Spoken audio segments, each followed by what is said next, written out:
There we go. So I had to go live to get it to start. Hey. I don't mean to catch you off guard, but I didn't have time to let you know that I had to hit live. So here we are. Live in full effect. 0 to 100 and Natasha and Serena. All right, here we are. I hear some echo though. It's gone. Okay. How are you? Good. How are you? Good. I'm excited for today's show. Me too. Me too. I was like, let me post again. So maybe somebody didn't know because it's going to be like the best show. So let me put it out. The show we do is going to be the best one, right? I mean, the plan is to kind of get better. And some topics are just, I don't know, you get more excited about certain topics than others. Exactly. I love the new hair. You look so beautiful. Thank you. Thank you. You know what? It's funny because like we're the opposite is how we started the show. That's true. Super blonde and I have dark hair. That's so true. Girl, so you gonna learn that blondes have more fun. Okay, we'll see. It's been a few days, so we'll see. Child, I turned dark and COVID came. Like it's just been very dark since my hair went dark. I know. All right, let's get into it though. We got guests in the waiting room. Yes. They can hear us, they can see us, and we can see y'all too. So don't be one of those people that are on YouTube doing embarrassing stuff when they think the camera isn't watching. Yes, we see. Fair warning. All right, so let's start out. What we celebrating today, Serena? I want to celebrate our show today and our guest. We are talking about COVID-19, school reopening, school closings, virtual school, how it's affecting parents, teachers. And I want to celebrate the fact that since we're talking about school, that we're actually having everyone on our show are people that we went to school with. And actually, we have one teacher too. So I'm excited about that. That's what I'm celebrating. We have the teacher. Yes. We have the teacher. I'm going to do his introduction.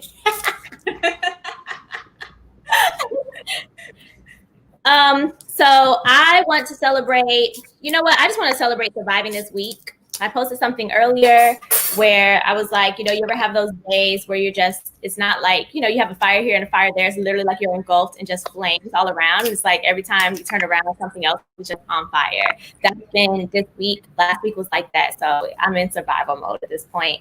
And I want to celebrate the fact that we can have these types of discussions openly, because it is kind of controversial, and people are turning all of this into a political thing. And it's like, come on, man. It's like we're talking about safety and health, especially when we're talking about the children. So yeah, kids, there's so much at stake right now. So I'm glad that we can have this open conversation with people that we know and love, and we're gonna hear, I'm sure, all points of view, and I'm glad that we can hear everyone's perspective.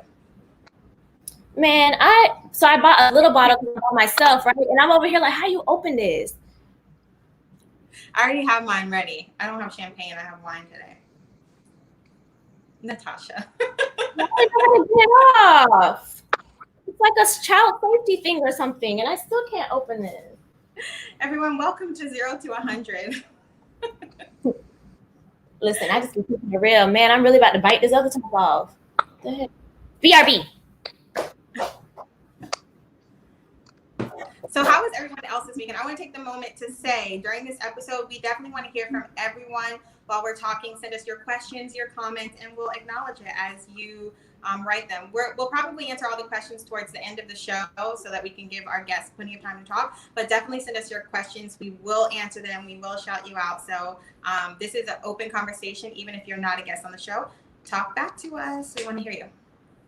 Mm-hmm. There we go. So cheers. Cheers. It's lit. All right. So I can't focus on too many things at once. So if anybody tries to send any comment other than via the comment section in YouTube Live or Facebook Live, like we're just not going to see it. So please send it there. So let's get into it. Who are we starting off with?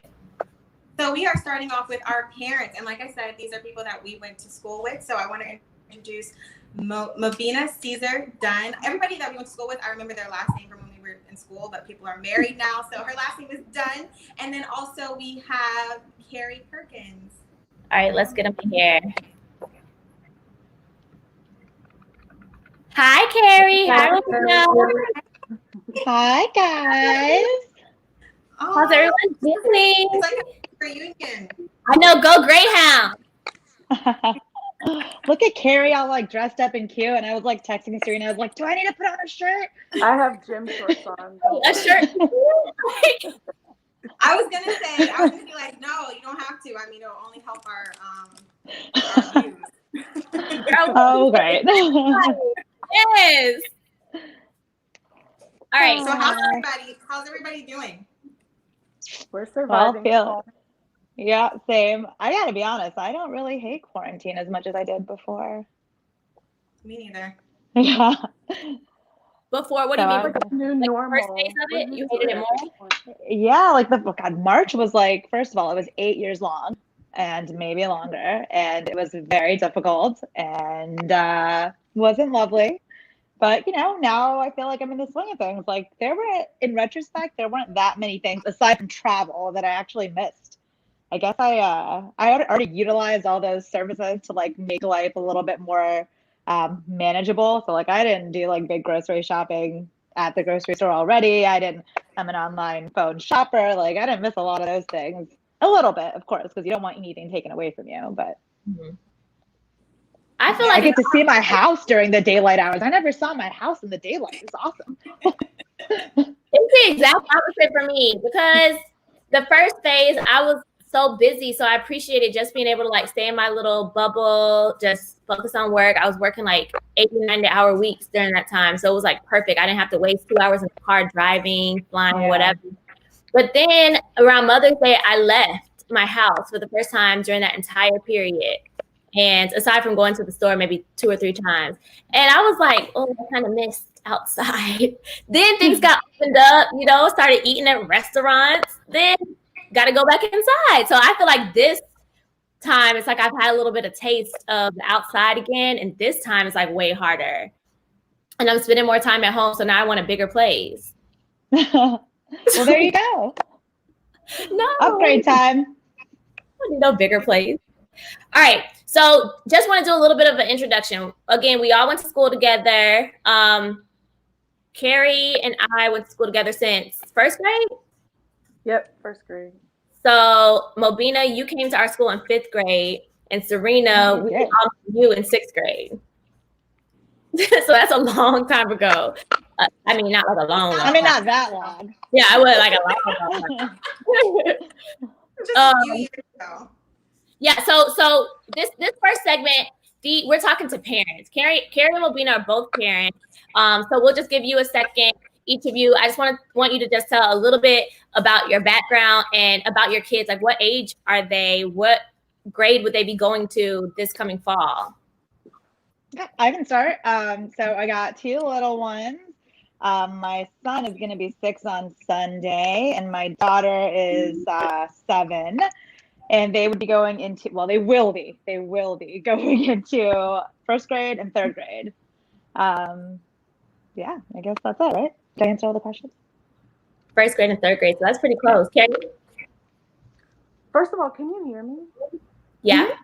Oh, okay, because I'm on my son's iPad, and everyone always complains that they can't hear him whenever he FaceTime. So I thought that maybe you guys thought I was on mute.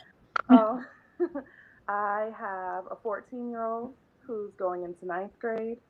I have a almost 7-year-old who's going into 2nd grade, and I have a 2-year-old who will remain home till oblivion. She's never been to daycare. She's always been at home. So, little Ryan. yes. All right. So we're coming all over the board. We have someone who's just about to start high school, which is a huge deal. We have what grade is David going to? 2nd. So we have 1st, 2nd, 3rd, and then high school. Yep. So we're both of you are in different counties. Mobina, what's St. Lucie County saying that they're doing? What's the plan? So I have to be fully honest here. Even though I live in St. Lucie County, my kids don't technically go to a St. Lucie County school, so it's not like with the same guidelines. So I'm pretty sure this is like 99% accurate. If I'm a little wrong, sorry. St. Lucie County is offering 3 options where you can go back full time, you can do fully virtual or distance learning, or they have a 3rd option, which is It's also virtual, but it's not through whatever school your kid goes to. It's called Mosaic. It might even be statewide. I'm not super sure about that, but it's like self-paced. It's almost like a version of homeschool, where in that case you're not with the same students that you would have been with at your school, right? It's like a whole new world, like another version of kind of like Florida virtual school. My kids' school, there's always the Mosaic option, I guess, because you could just be like, it's Wednesday, I'm taking my kids out and going to, Mosaic. But they have the fully in person, they have the fully virtual, and then they've actually got a hybrid, which I thought was kind of cool. I'm not utilizing it, but it's there, where it's 2 days in person, 3 days virtual. And that one is like, there's group A students, which go to school Monday and Tuesday. Wednesday is virtual for everybody. And then it's also a deep clean day for the school. And then on Thursday and Friday, the group B students go. And then they have same thing, right? 3 days virtual, 2 days in person. And the all in-person school, like the traditional students and then the hybrid students, are separated in the school on two different sides. They're separated by the cafeteria, and I guess the cafeteria is not being used for lunch. I don't know if they're doing like delivery to the classrooms, but they're doing it, a different way. Wow. I'm exhausted. That's a lot. That's very confusing. I'm already like lost the schedule. Yeah, it's a lot. Like, huh? Carrie, what are they doing in Hillsborough? Same option that St. Lucie has, fully in person, the fully e-learning at home, but your parent is going to be your learning partner. Oh. Teacher. The teachers are there to help the kids, but it's up to the parent to make sure that things are done. And then there's the fully virtual option where you are taken out of Hillsborough County Schools. You're no longer a student of Hillsborough County. You're now a student with the Florida Virtual Schools. And with that option, you can't participate in school sports because you don't go to that school anymore. You can't participate in any band, orchestra, that kind of thing. Like, that's taken off of the table. I know that Manatee County, I saw it on the news a couple weeks ago, they're doing the hybrid thing where like the little kids, elementary school goes to school 4 or 5 days a week. Middle school would go 3, high school would go 1 to 2, and they're doing it like that because I guess they assume that the older kids are more responsible to do stuff on their own. But they're staggering it based on age group down there. I don't understand how that helps though. Because if all the kids go to school twice during those 2 days, or are they splitting it? So like some of the students go to school on, okay. Like they would do something like if your last name starts with A through L, you'll go on these days, and like they split it up like that so that there's way less kids in the class at a time. Okay, I get that then. Don't have a name change in the middle of the school year because then you're never gonna know. Right, like do I stop? Do I switch my days? Like, keep going as what I started off the year with. Serena, you want to go to the next part? The next question. Serena, are you there? Can we hear you? Yeah. Okay. Yeah. Hold on. Did we pass that first question, Carrie and I? Yes, you passed the test. You knew what was going on in your So we would do really well in virtual learning, Carrie and I, anyway. I just copied off of her answer. You said same thing. I'm kidding. That's really what the options are. Okay, so is this set in stone? Like, is this what it's going to be, or are they still debating? Because I know school was supposed to start the first week of August, and now it's like the third week or something like that. So yeah, our county and our school. Oh, sorry. No, you're good. It was supposed to start on August 10th. They moved it back to August 24th almost immediately. And they gave us a window of about a month to choose which option we wanted. And whatever option you chose by the deadline is your choice for at least the first half of the school year. Yeah, ours was really similar. We were supposed to start on the 10th, moved to the 24th, just like Carrie said, like pretty pretty quickly. And then we had like a preliminary survey back around 4th of July, actually. And I guess they're just gauging interest, but it was the same options: hybrid, all in or all out. And then we had another survey that was due last Thursday, and that was meant to be our final decision. And we could get to reassess after the first quarter. So they have a full 9 weeks or whatever it is. And then at that point, no matter what option you chose, so long as things don't, drastically change between now and then, which they might, you get to, decide if you want to switch to another version. Because that was my question. In another county or mine. School? Huh? Are they the whole? Yeah, all of St. Lucie County is doing that. Our school actually followed suit with that also. But are your kids in school in St. Lucie County in private school, or they go to another county? No, they're here in school, but they're actually at a charter school. Oh, okay. Yeah. Which is a little different. So that kind of goes to our next question. But my thing is, like, I don't understand like how you could just be so sure about what your choice is with the way things are changing. Like, so you said that you had to decide already, Carrie, and then Mokina, you said they did like a feeler. So like what if yesterday you felt this way, but then you see the numbers, or your kid comes to you and says, I'm terrified of going to school. Like, can you call them up and be like, well, actually, like, we changed? Like, how do y'all feel about what your choice was a month ago now? I mean, I actually kept the same option both times. I will say though, like the survey was due last Thursday, right? You could go in as many times up until that day and switch it and be like, 20 minutes ago, I was really feeling virtual. And now like I had to have lunch with my kid and I kind of never want to see them again. So I'm going to switch it. But so we had the option to change up until that point. Now, I don't know anyone who's had to change afterwards. I can't imagine, this is a total assumption, so could be total BS, but I can't imagine they, if you're like, I'm so sorry, like there's no way I get to make it to school, but I want to keep them enrolled and do virtual. I imagine they'd make that adjustment for you, but I don't know. So what was the choice? Like, I went fully virtual for both kids. Okay. We'll get more into that in a second. Carrie, what was your choice? And is that still what you want? Go ahead, Serena.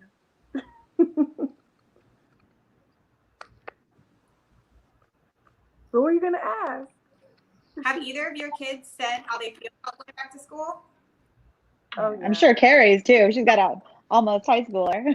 Yeah, so I on the initial survey, I chose to send them to school because there were like 5 or 6 options that they gave, and most of it was way too confusing. I was like, how are my kids supposed to remember to go to school on Monday, Wednesday, Friday instead of Tuesday, Thursday?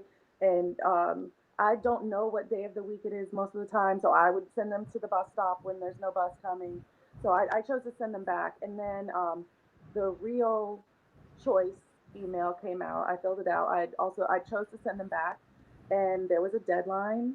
And after the deadline passed, I said, oh my God, I think I made the wrong decision. And maybe my kids were just on my nerves that day, and I really needed them out of my house. So I called the school board and I said, I think I made the wrong decision. I need to know what to do. How can I change my choice? And she said, well, we extended the deadline. So I was able to log in. My kids, of course, are very opinionated and told me how they felt about going back or not. And my 14-year-old told me that he did not want to go back. His words were, I don't want to go there with those coronavirus kids. So I was going to change his option, and I started reading through it, and I told him that, you can't take driver's ed at home, babe. Your driver's ed is one of your electives. How are you going to do that at home? And he's taking AP classes and all honors classes, and they told us that not all the classes were available online, and that his curriculum was going to change. So after I told him all of that, he decided, fine, I'll go to school with the coronavirus kids. And my 6-year-old, of course, is dying to have some interaction with people his age instead of me and his siblings. So he wanted to go back the entire time. So both of them are going until I think that the decision needs to be changed. And I don't care what they say, like they're going to change it if I ask them to. I understand they can't publish that you can change your mind at any time because people would go back and forth. Mhm. But yeah. I'll make enough noise where they'll let me change it if I need to. Mama Bear will come out. Yep. You'll get your lawyer involved. Shoot. Period. Who? Y'all know anybody? I know one person. Oh, you what, girl? You missing out. You gotta ask that question. We got the lit lawyer on here. We don't need anybody else. Hey, listen, you ain't doing it right if you gotta ask that question. Yeah, so my kids were actually similar. I mean, they're a little bit younger. Well, one of them is, I guess. But my 7-year-old, like, she was almost right there with your older one, Carrie. She was like, no, like, I don't feel safe. Like, I would rather do it from home. You know, I want to do virtual. And then my son, who's about to be 6, he was like, I mean, he straight up said, he was like, can I at least do half and half so I can see my friends? Like, you know, no, like, masking the reason or anything. He was just like, Yeah. bro, I gotta like chill with my buddies and you're totally like cramping my style. But I was sort of in the boat, like how you were saying, it's like, oh my gosh, like I'm gonna take one kid to school Monday and Tuesday and then like be back in time for my meeting and then like get this other kid on the computer. Like, no, like you're going full virtual. Yeah. Just like buy him a toy tomorrow or something. Her daughter just want to stay home so she could take naps all day. That's all. Oh, I remember one of the other reasons why my son decided to go to school. Last year, at the end of the year, whenever they were doing the e-learning thing, it was kind of like an emergency situation. So they would assign all the work on Sunday or early on Monday. He would get it done by Monday, Tuesday at lunch at the latest, and then he would go play Fortnite. He would watch YouTube videos. He would do whatever he wanted to do. And I told him, I said, yeah, so that's not allowed to happen. They're saying like you have to be present and they're taking roll. You have to be logged in from school hours 5 days a week unless it's a holiday. So he was like, I might as well just go. Yeah. Finish early, right?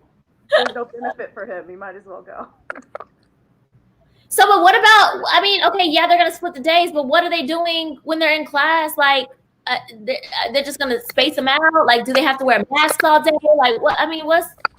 All of the above. So like, because there's so many, you know, different or not versions necessarily, but options, the classes are going to be more sparse anyway. So we've seen some preliminary numbers that went out to St. Lucie County teachers, or I guess all St. Lucie County school board employees. I'm not sure exactly who is on the distribution list, but it's percentage wise, it looks like it's about 50% overall for kids going back and kids being virtual. Now the raw numbers are really different, right? Like depending on the school, some schools are like, you know, let's just say it's a school of 1,000 people, like 750 kids are going to be in person and 250 want to be virtual. But overall in our county, it's about 50%. So most schools should already be, you know, at half cap.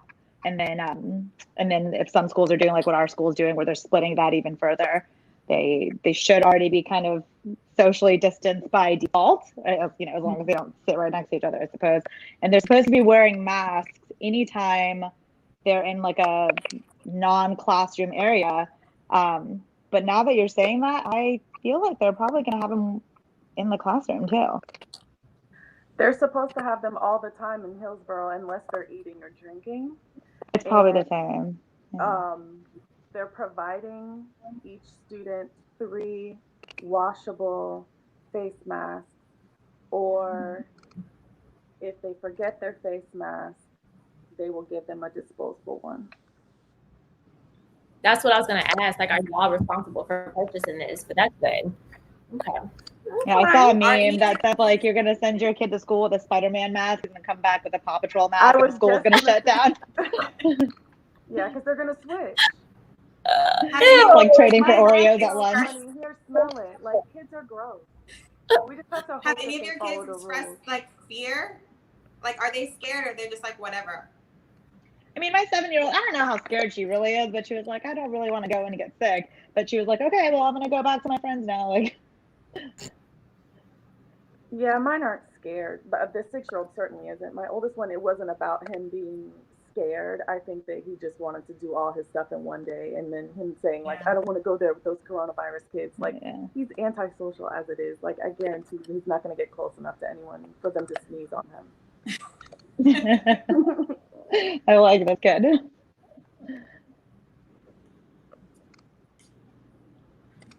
So you guys Okay, know so anybody or any of your parent friends like the total opposite? I've seen people that are really, really, they're out protesting and they have really strong feelings about schools either not opening fully or close, like whatever the school's decision is. So do you have any friends that are really, in a bind or really upset, or what has the reaction been like around you?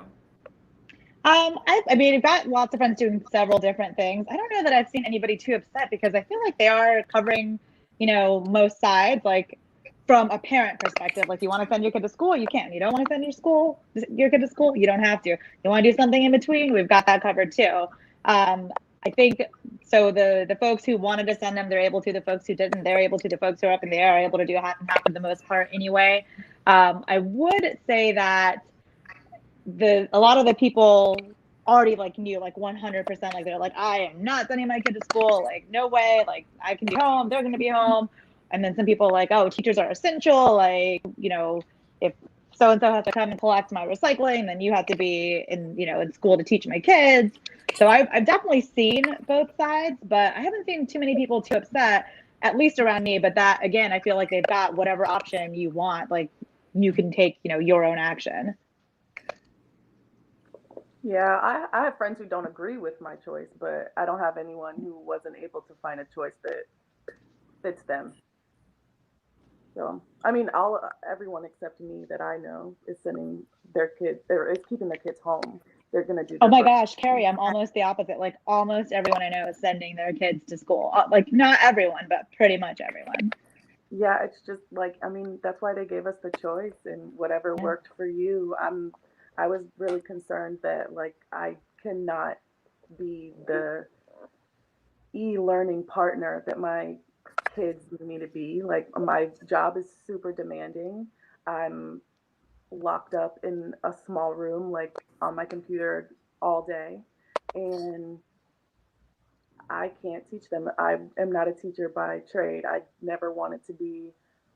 I know I wouldn't be good at it if I tried. And like last year, with the end of the year, basically my oldest would finish, and I'd be like, "Please go help your brother." Like I can't.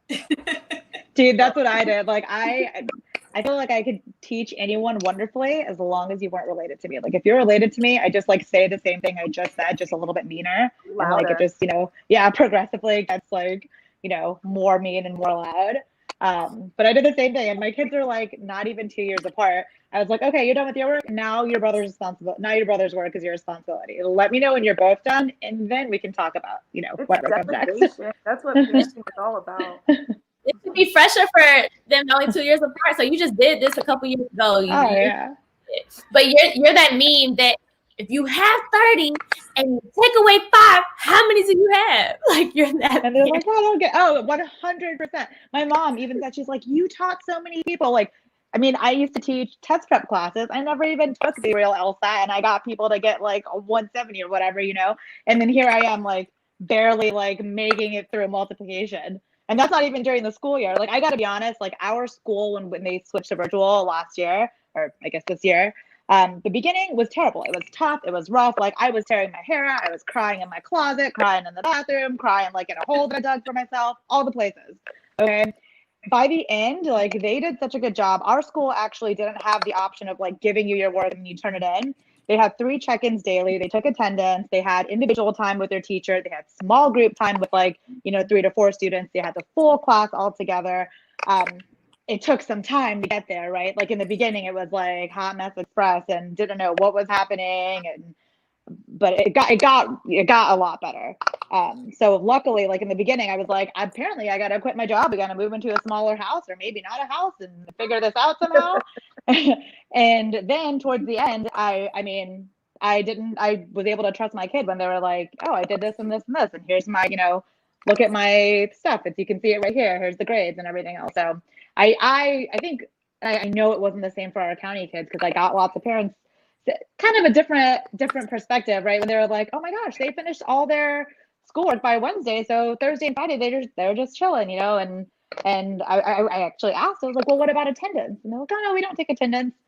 So it was very, I had a very different experience, and I think from a lot of the other parents who were going through it at the same time. Because I mean, like you were saying, Carrie, like there are some times, I mean, there was some times in the beginning where my kids would come and like try to ask me a question. Like they didn't do virtual learning. I will never forget when I told my kid to right click and download the PDF, and she looked at me like, I don't know any words that just came out of your mouth except for the, like everything else is foreign. And I was like, shoot, like that's right. Like we take it for granted because that's our life, but what do they do on the computer? They're not downloading PDFs, like they're printing stuff, they're Wikipediaing stuff, you know, like nothing beyond that really. And so the first couple of times I was like, all right, guys, if you see my AirPods in, like I'm in a meeting, like do not come in camera sight. Like you can't even like whisper sign language. Like you got to just like leave me alone if it's not an emergency. Like someone needs to be bleeding and badly. So the first couple of weeks were like that, like you were saying, Carrie, like how do I get work done? Luckily, my job is pretty understanding and was like, I mean, I would be like, sorry, my kid's having like an internet issue. I got to be right back. But it got so much smoother towards the end. So I'm hopeful that our virtual learning will. They did say something like what you were saying, Carrie, like they got to be there the whole time. I mean, obviously there's like bio breaks and stuff, but it's not just going to be like the 3 half-hour check-ins and okay, on Tuesday you have a small group and Wednesday you have one-on-one with the teacher or whatever. It's going to be more like a dual platform almost, like a teacher's like got this, you know, the students right here and teaching to them and teaching to, you know, the virtual students at the same time. From what I understand, it could all change tomorrow.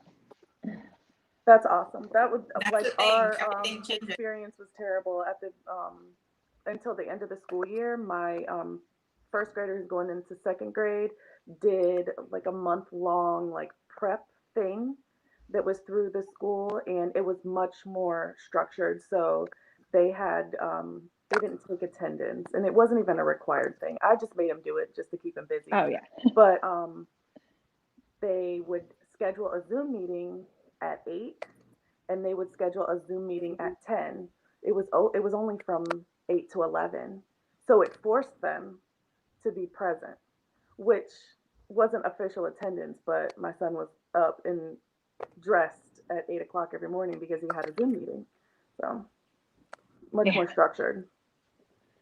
I love that when the little kids are like, I have a Zoom meeting, Mom. Like, did you just open the door without knocking? Yeah.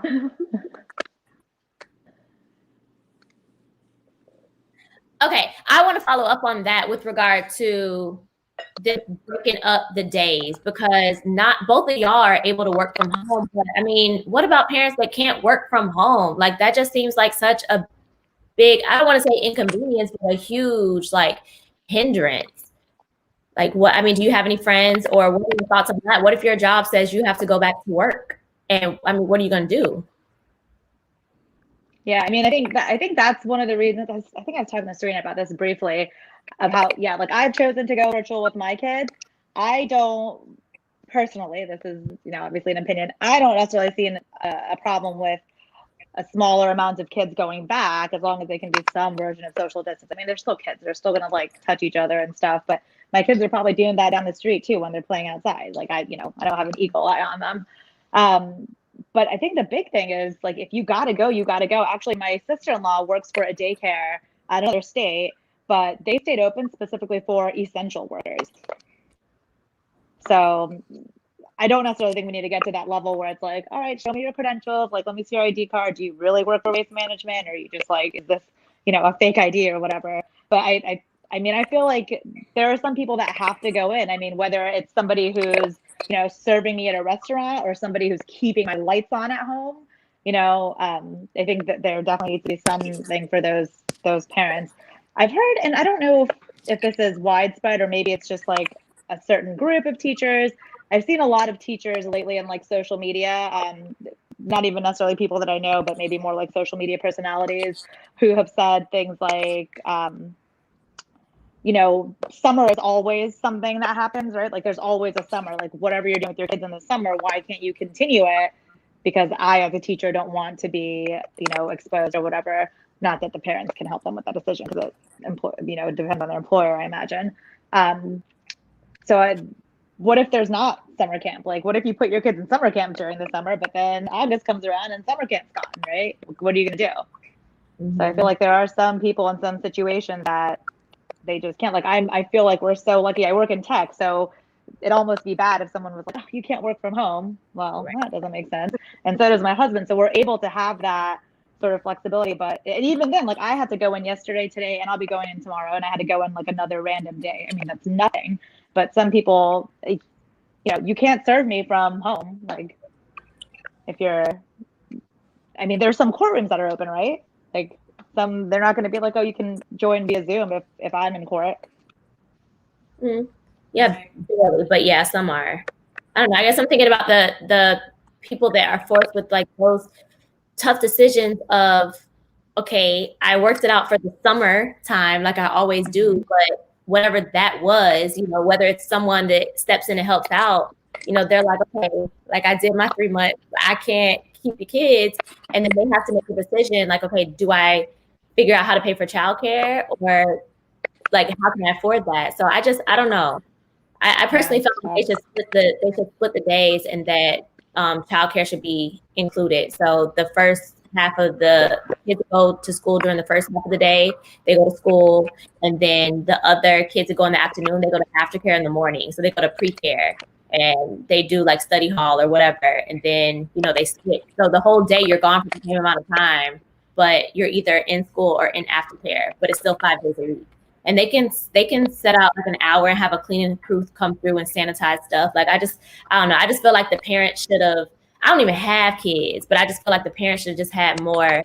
Like it should have been more considered, and not just one type of parent. Like it should have been thought of. Like, okay, well, when I go to the grocery store, these people that are working here might have kids. Like, what would they like in this situation? How is this going to affect them? I mean, they're taking away unemployment, so you can't really, you know, so I feel like a lot of kids are just going to be left at home trying to figure it out. And that's scary. Yeah. And I think some employers are even now saying while the parents are working from home, well, if you have a kid and you're working from home, you're not allowed to, you know, be watching your kid at the same time or be providing childcare or helping them with virtual school. I don't know how they would monitor that, but I feel like, I think it was the university that was the first to say their employees are not to be doing both at the same time. So, okay, that is insane. It's impossible. Like, I mean, even if you have like an adult child at home, that is insane. Yeah. Our work from home policy prior to this was that you cannot work from home in lieu of sending your kids. Like you can't use, I'm going to work from home because I don't want to pay for daycare. I need to be home with my baby. Or if there's somebody else at home, you know, that you need to take care of. You can't do that. Well, now things have changed.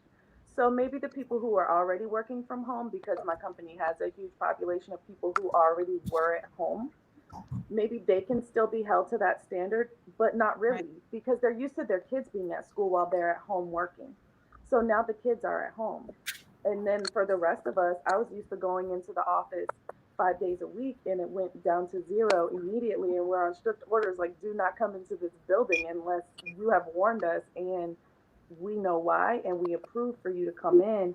Like I went from that to at home all the time, and we had to just loosen up the rules about it, because I can't be on the phone with someone and hear, you know, their kids and me hold them accountable for that. It is what it is. Like the kids are at home. You got to watch your kids. Like I've been in meetings with people who didn't need to see me get up and go deal with my kids, where I had to do that. And like it's the climate that we're in. Like we just have to make concessions for that kind of stuff. I mean, like like kids, obviously we have them, they're there. I mean, the same thing happens when we're working from home. If like we have like a refrigerator repairman come by, right? Like I can't just be like waving him in while I'm in a meeting. Like I got to open the door, I got to show him the fridge, got to explain the problem. Like that, I think that's why that university you're bringing up thing where you can't watch your kids at the same time. It's like, well, the whole damn reason, I don't know, can I talk on this? Sorry.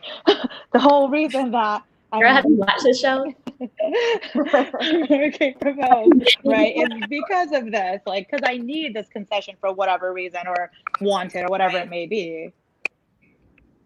whatever. Exactly. I definitely answered the door for somebody came, I think, to deliver something, and I had to because when they knock on the door, my dog barks. So in order to hush my dog up, and then like when you say who is it, she really like starts barking. So she's over here right now because I said who is it? But so I had to open the door real quick, and then I was like, sorry, one of those things that goes along with working from home, ha ha ha, and went right back into it. You would tell me it's a problem. Y'all working from home too, and if you're not, you wish you were. So at this point, nobody is letting anyone work from home. You have to. Yeah, no, they are. My firm can make everyone go back to the office. They did. But there are so many companies that would go under if they forced their people back into the office, and then one of those people got sick, and then they sued the company. Like that's too much of a liability to force us to go back whenever I'm doing just fine working on my laptop at home. Right. I'm 100% working more than I did when I was in the office. Exactly. 100%. Like, and not like 8% more, like a good 30 to 50% more. Mm-hmm. It's true. And getting 0% extra money. Yeah. Zero. All right, y'all. I mean, I did gain back a lot of time from commutes, but aside from that, sorry. So Serena, you said we were doing questions at the end, so you want them to stay in the waiting room and then they'll come back to questions too? Yeah, if you guys can, but if we understand if you can't, but we would love to bring you back for questions because we want to take questions and have people ask you guys things. We'll be here. I'll be here.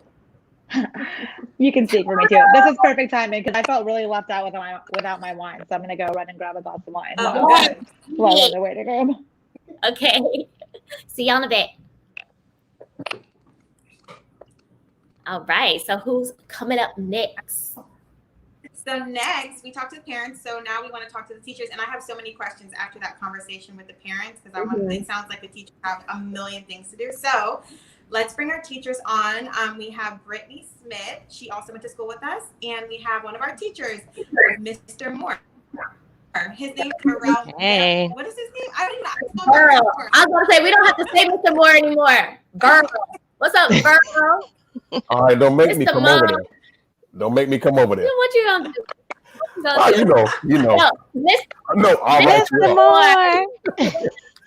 Listen, Mr. Moore was our African American Studies teacher. He was one of the best teachers. He's one of the teachers that we had. We can all say, I can speak for everyone on this, that he genuinely cared about his students, not just educating them, but just them as a whole.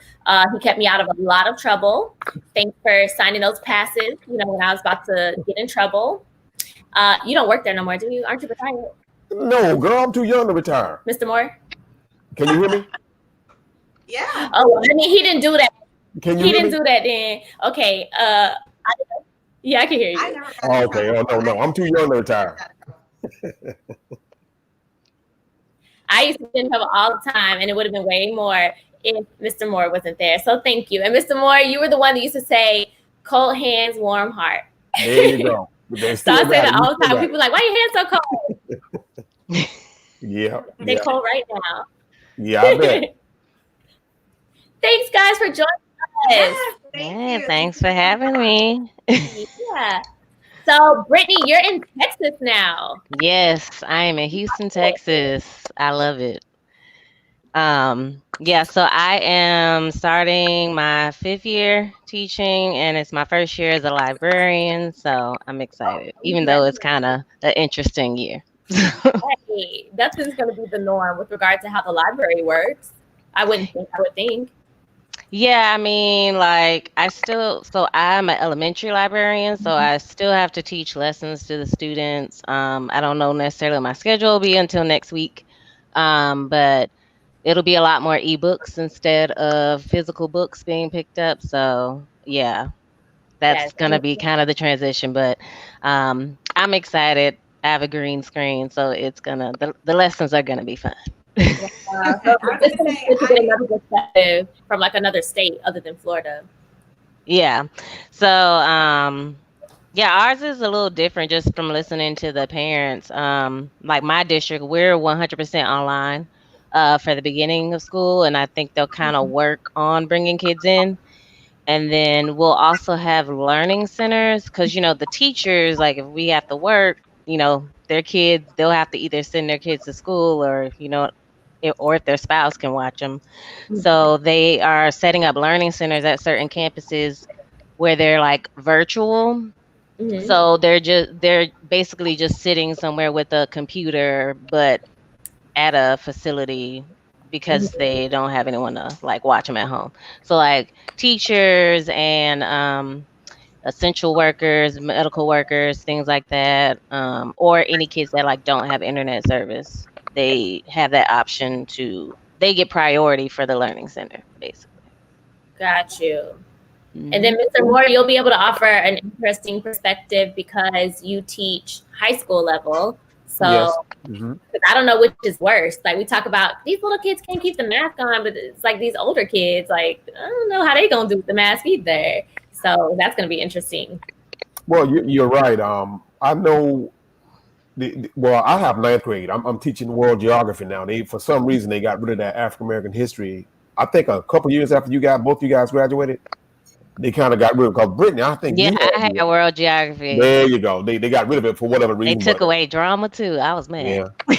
But these ninth graders, you know, I, I heard some of the parents was talking, and some teachers are fearful, but I think a lot of it is teachers just don't trust that these administrators and the school board are going to do what they say they're going to do as far as providing PPE, providing professional development. Because right now, I don't even know what subject I'm teaching. I can go and log in to see what I'm teaching, Mm-hmm. but I think it's more that the teachers don't trust that the administrators are going to do what they say they're going to do.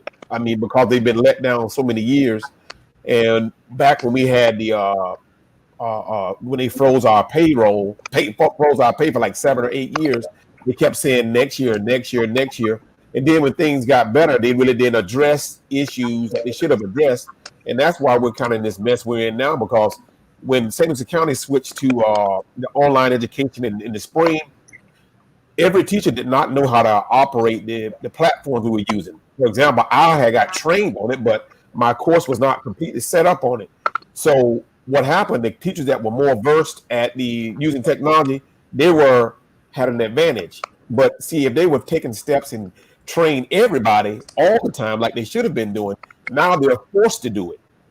See, COVID has brought out a lot of the weaknesses that are in the system, and now they have to address it. And we go back August 10th.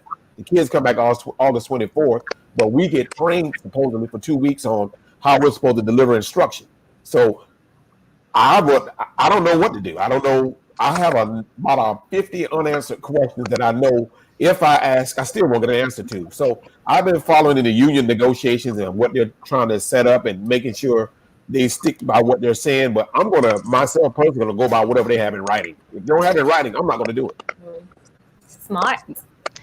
Yeah, same here. Like we pretty much got thrown into it.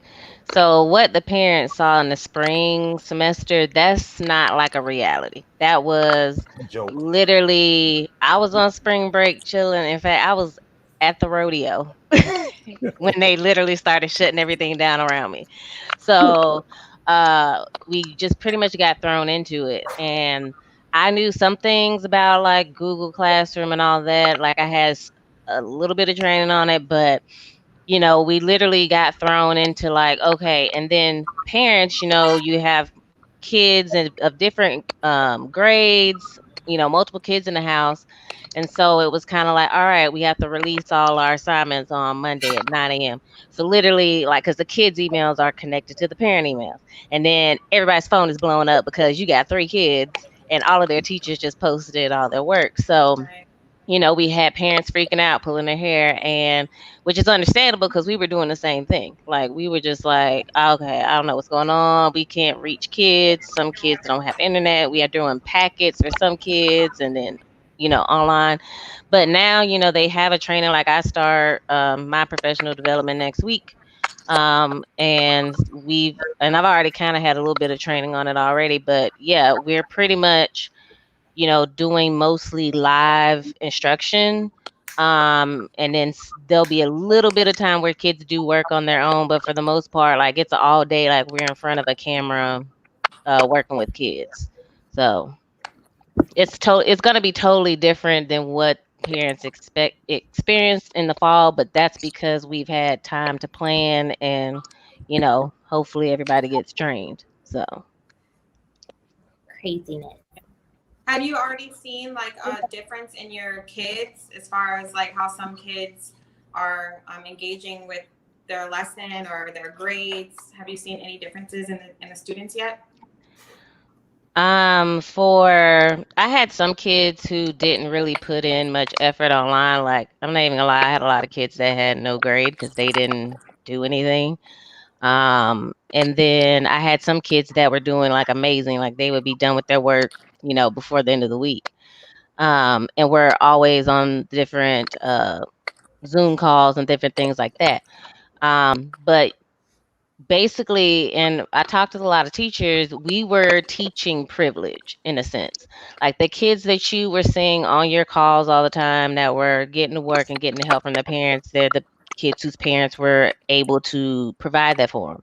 But if your parent is working or like they were an essential worker or, just can't be there, you don't really have that assistance, and it's much harder, especially for special needs kids, right, to get the additional assistance because it's virtual.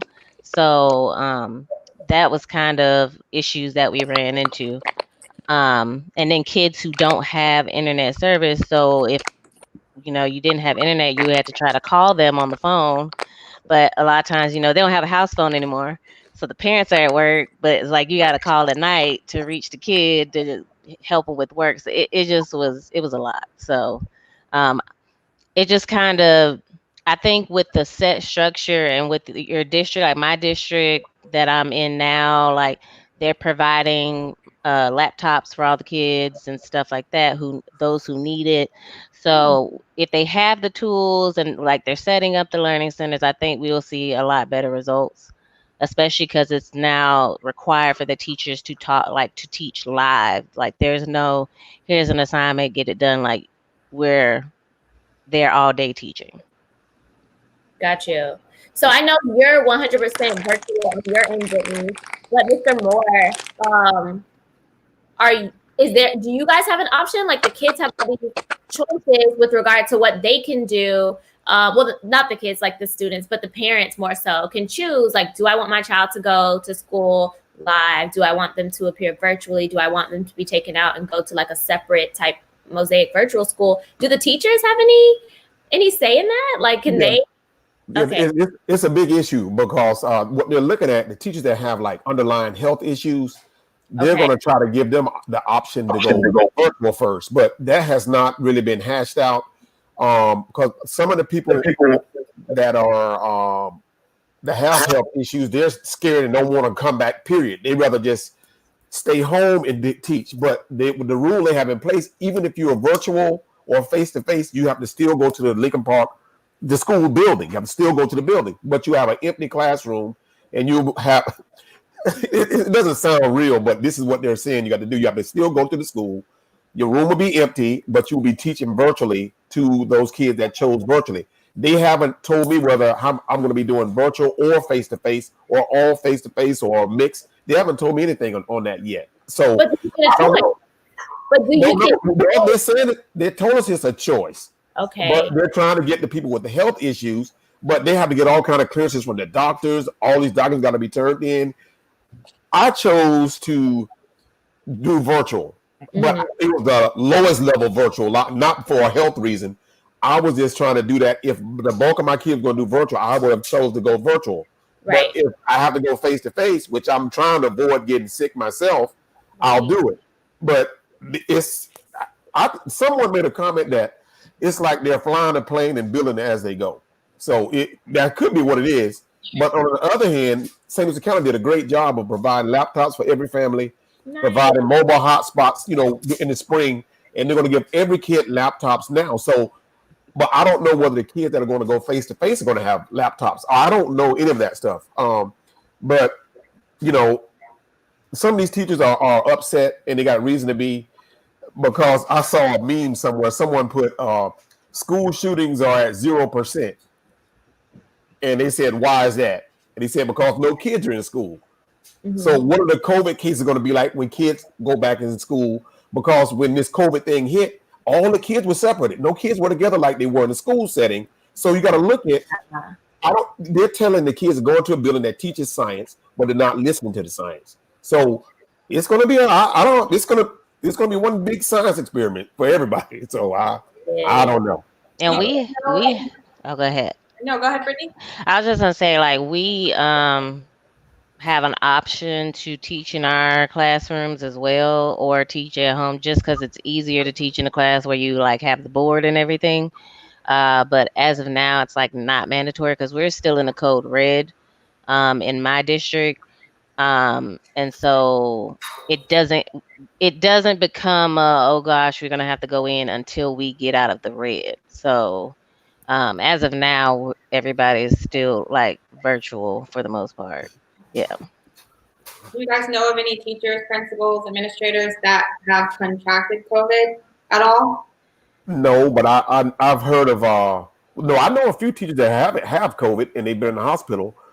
I know of two or three right now, but I've heard there's a couple administrators that retired because they didn't want to risk getting COVID, so they retired.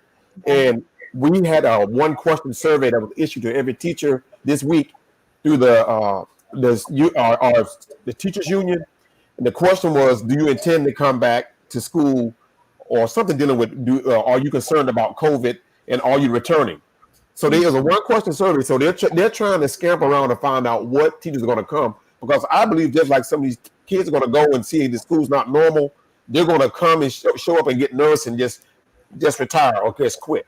Because some of those kids that think school's going to be the way it was before we left, like in March, it's not going to be the same thing. Yeah. I mean, they miss their friends. That'll last for 10 minutes, but then, hey, you got to get and do the work. You know, it's not going to be the same thing. It's going to be completely different for teachers and the students.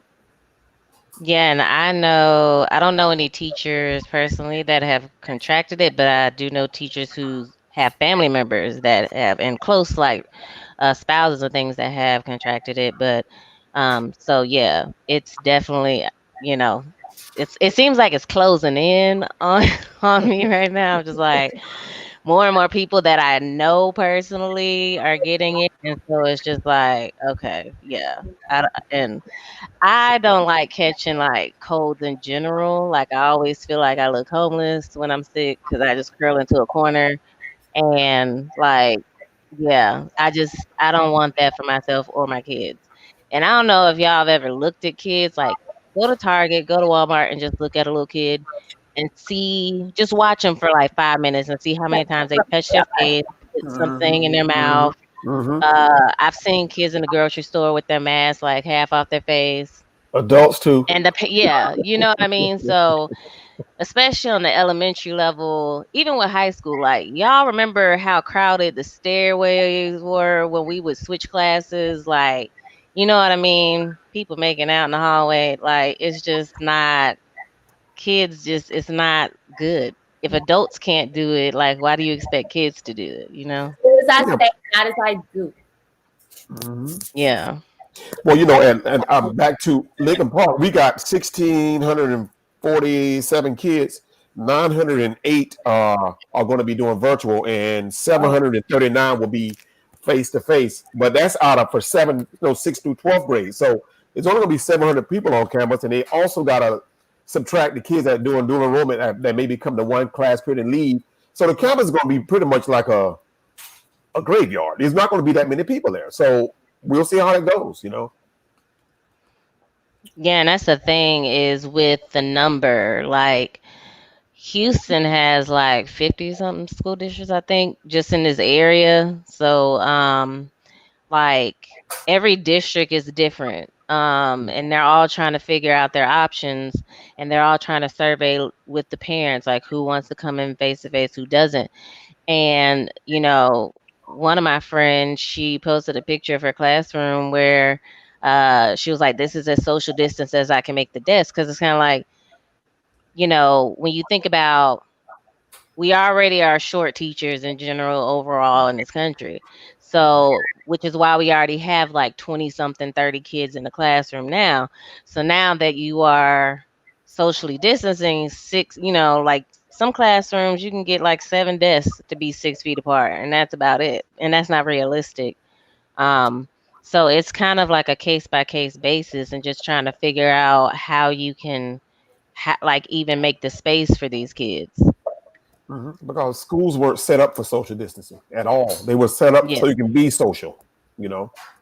Yeah, group seating is like the go-to. And now Hmm. it's like, so Don't do basically it. gonna look like you're doing the SAT testing every Uh day, where huh. all the desks all spread out. And Hmm. um it's just hard. Like, I miss my kids, trust me. Like, I miss my students. Like, I love getting hugs from my students, and it just hurts that I can't do that right now. But I also value their life. Like, seeing that parents were signing death waivers for their kids in like Mississippi or somewhere, Hmm. I'm just like, you're signing away your kid's life, like, you know what I mean? So at the end of the day, it's really is that our country has not provided and really taken care of us during this time. Like, mortgages and rent should be have been frozen, and everybody should have been made to like stay inside for real.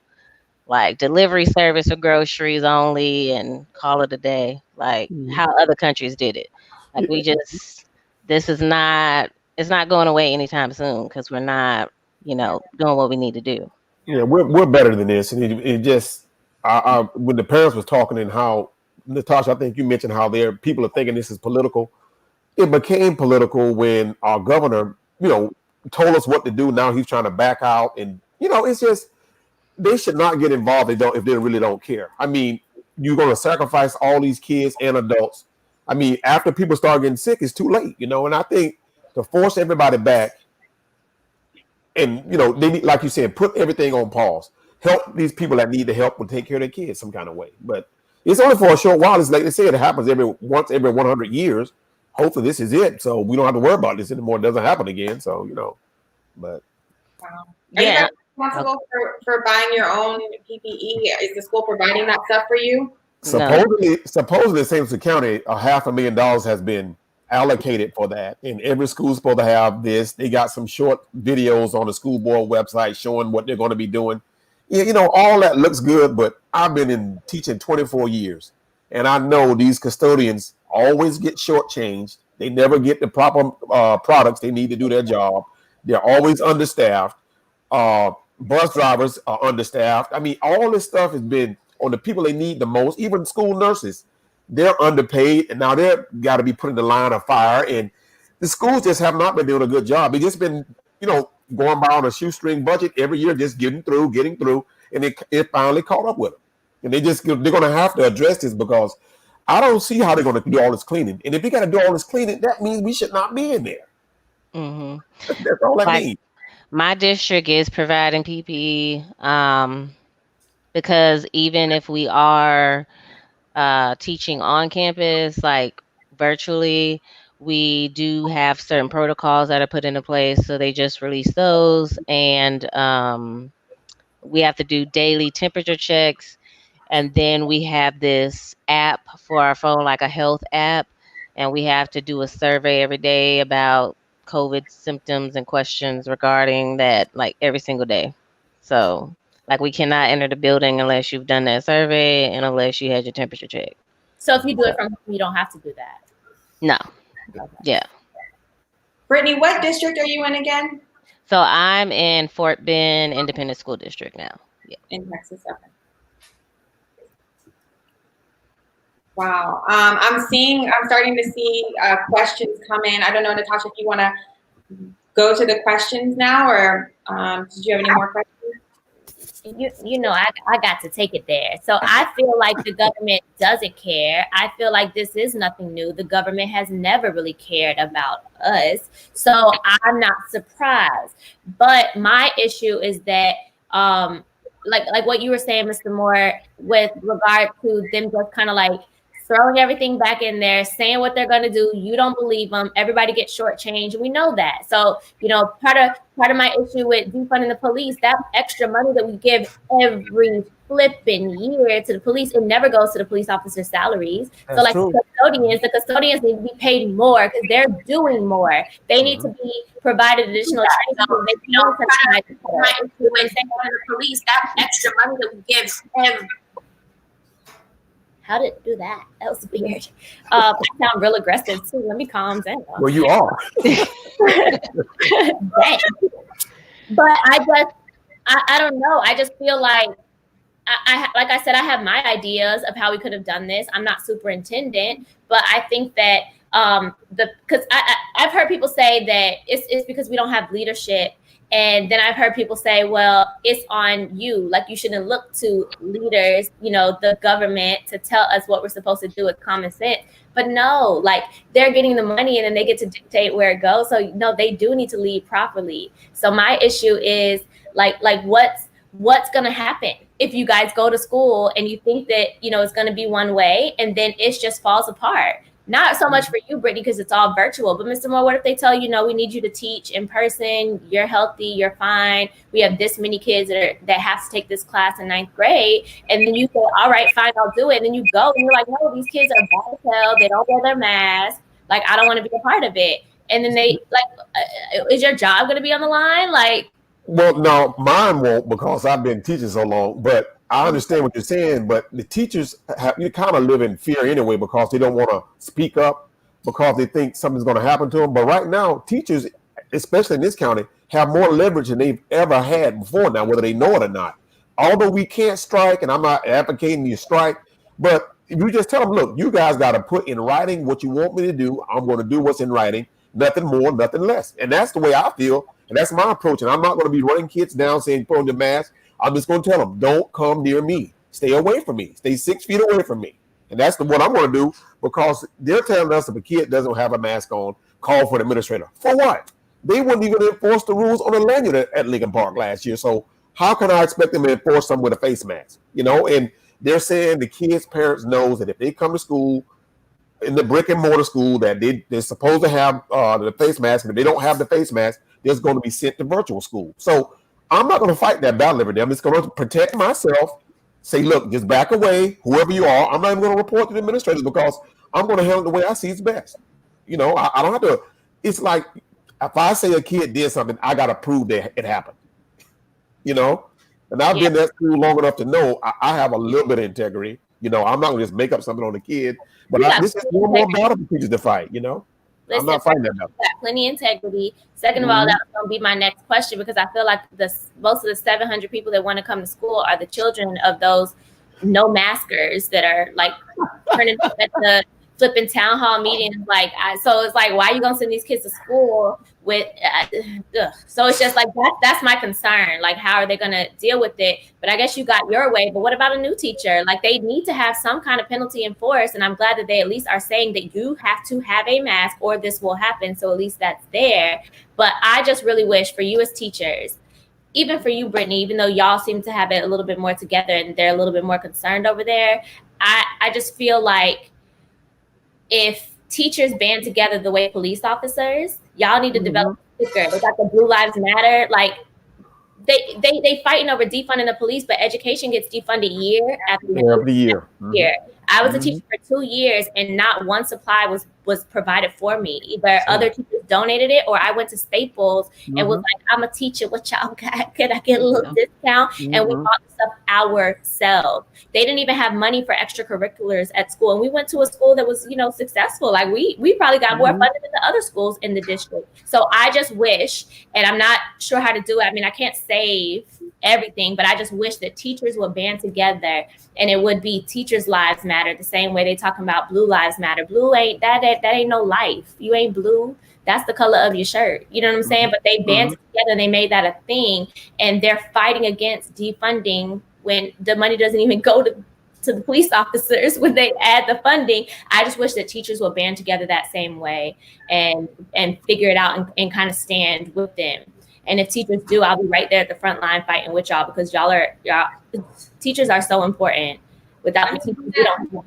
The Well, other No, has the union said anything? I know there's a strong teachers union. What are they doing? well, they're having ongoing negotiations, and they're fighting for if we have to go into lockdown again, that the paraprofessionals and bus drivers that they will still get paid, but have them do other duties, although the kids won't be there. They're trying to protect where everybody still gets paid because this pandemic is not no one's fault, and they're just trying to protect the rights for everybody because it's a lot to do. It's not just the teachers. You got to worry about the cafeteria workers, the bus drivers, the custodians, the paraprofessionals. All those people have representation through the union, and they're trying to negotiate in case we shut down, which I believe we're going to shut down, that at least they get some type of compensation and find duties for them to do while we're out again. Because I believe it's going to happen. Florida's the hot spot right now. Yeah. Yeah, Texas is a hot spot too, and I do know like our Texas Education Agency, which is like overall the teachers in Texas, like they have something going on, like they're battling with the federal government because like they were saying something about if we don't go back face to face, we won't get funding or something like that. And that's ridiculous. Like and most districts around here now are saying like, okay, we're starting out face to face and we'll, kind of fade into having they'll start virtual and they'll start to fade in face to face. And just have certain places like learning centers and things like that. But yeah, it is just it's a lot. And it's just like you really have to think about like I worry about the teachers, the older teachers with health issues. I have friends that have asthma and all types of things going on health wise, and so it is truly dangerous. And I got my ppe, like I bought my own stuff just in case, like because I'm just like I got a face shield, everything. um and I'm just kind of just sitting back waiting to see what the deal is. There's a lot of unanswered questions basically at this point. Throughout this whole thing, don't nobody know nothing. No. Yeah. Scary. So and Yeah. I just think they need to really take this seriously. Like this is a disease that is killing people daily. People fighting for their lives, and it's not worth it. Like, is it really worth your child's life? So, Is and it like, really anybody's life though? Like yeah, I just feel like in this situation, everybody could have been considered, and this could have been planned out better to where the parents were considered every type of parent. The teachers could have been considered every type of teacher, and the children, the students, could have been considered every age level of student. But they kind of picked like, okay, well, where's it going to hit our pockets the most? And then that was the focus. So I just think it is somebody's fault, and that's why we got to vote. So yeah. Well, Natasha, I'm glad you said that because we only had one school board member that suggested that we go virtual in St. Louis County. And only one school board member, Dr. Mills, is the only one who's suggested that when they did the voting on what plan to release. So she was the only one that said that, and she's going to look like a real genius when we want to have to go to that virtual anyway. No, so they still won't give her props. Mm-hmm. Look at how many times y'all's president been wrong. That's your president. Like saying like, it's getting better. No, people are still dying. I know that these numbers are not really accurate. They're inflating. It's a lot of propaganda. They've made this whole health crisis political, and it's not political. It's a human rights issue, but it's political. So I know that there's some propaganda. There's some inflating of whatever. I don't know. What the incentive is for this battle of like, well, we had the most deaths. Well, we had the most positive cases today. And it's like, okay, well, congratulations. Like people are literally dying. And yes, some of them might have died from other issues and they put it as corona, but whatever. I don't care if the numbers are half of what they actually are. That's still too flipping high. And I just wish that people would care a little bit more. And like I said, I encourage y'all teachers and even the parents just be more vocal. Like I don't like that it's always like the super, super, super like radical people, at the meetings. They're saying, well, you can't make us wear masks. It's gonna make me sicker. Like you're stupid, okay? So like, they are because they're gonna show up. So I wish that more people that were like, well, actually, like I'm a doctor and that's not true. And like here's the science behind it. But the problem is that those radical people, the ones that are like, I'm not wearing a mask, they don't have no job. They don't have nothing to do. All the time in the world. Yeah. Time for that. We don't got time, but we got to start They making. got trust funds and everything else, and it's like this is my job. Like I have to go to work. Like I have to work to pay my bills. Or I'm gonna be out on the street or living back home with my parents. Like, But I just you feel know, strongly that this is if there's so much that makes sense now that didn't make sense 6 months ago, right? yeah. And one of those things is that you have to have those uncomfortable conversations. You cannot just sit back and just focus on I'm just in my bubble. I don't mess with nobody. Da, da, da. No. Like this is that you have to have those uncomfortable conversations. So if you feel like it's wrong, what's going on, even if it's not your district, but it's the one next to you, or it's where your sibling that had like your nieces and nephews go to school or something like that. Like it's time to write letters, it's time to speak up, it's time to change who we're voting in those positions. Because if only one person on the school board voted for virtual schools, then all the rest of the people on the school board don't need to be there next year. Like y'all need to really take that stuff serious. We have a lot of power in our voting. So if you care about John R. Lewis fought for us to be able to vote. That was one of his biggest missions. So I don't care for nothing else. We need to vote for that reason, even though there's a long list of other reasons. I'm getting off topic, but y'all know how I get. So yeah. I mean, no, a 9-year-old little girl died in South Florida. She had no underlying conditions or anything else. I mean, she was 9 years old, and that's sad. And to think about more of that little girl dying in the fall, or just because, You know what? That's a great transition because there's a question that I've been I kept in the back of my mind. Let's bring the other two back in and go through these questions because that goes right in line. And I'm going to bring that question first, even though it's out of order. Hey, we missed y'all. Hey. Hold up. Hi. Okay. Hi, Carrie. My stuff. Hi, Mr. Moore. How you doing? I miss you. Oh, Mabina, I didn't have you in my class. Were you in IB? Yeah. I should see you. You still look the same. Mr. Moore, did you know you didn't have me in your class also? Yeah, but you always got kicked out of. I saw you in the hallway sitting down all the time. So you you had Mr. Siegel. Right. Well, I'm gonna start asking it so y'all can start talking about it. When I find it, I'll pin it. But essentially, like, what happens when there's an outbreak? So, like, we're talking. So far, I know me, a couple other people, where there's been an outbreak within their building. So they literally had to send not just one office within the building, the whole building got to go home. They got to bring in like this, company that comes and sanitizes everything. That sanitized stuff that they use, it's like in these like silver tanks. It's intense and it smells really stinky. So it's like a big deal and it costs a lot of money too. So like, what? I mean, okay, so we know it's gonna happen. Like, let's be real. You're gonna come to school. You're gonna have everybody distance. You're gonna try your best. Mr. Moore gonna be like, get out my face, give me 6 feet. But it's not gonna work. Somebody is going to come to school coughing, acting a fool. They're gonna send them home. They're gonna come back. Their parent gonna be like, hey, Johnny got COVID. And then what? So parents send their kids to school sick anyways. Like, let's be clear. They're like, oh, I got a cough, go to school, you all right. Like, so basically, like, I don't, it's inevitable. Like you said, it's going to happen. So why are we pushing to go back so quickly? Like, we might as well wait it out so that we don't have to keep shutting down. Because, like, you're just going to end up it's just going to happen. Like, every other week, it's like shut down. I guarantee you there's going to be a kindergarten class where everybody catches it in like a week.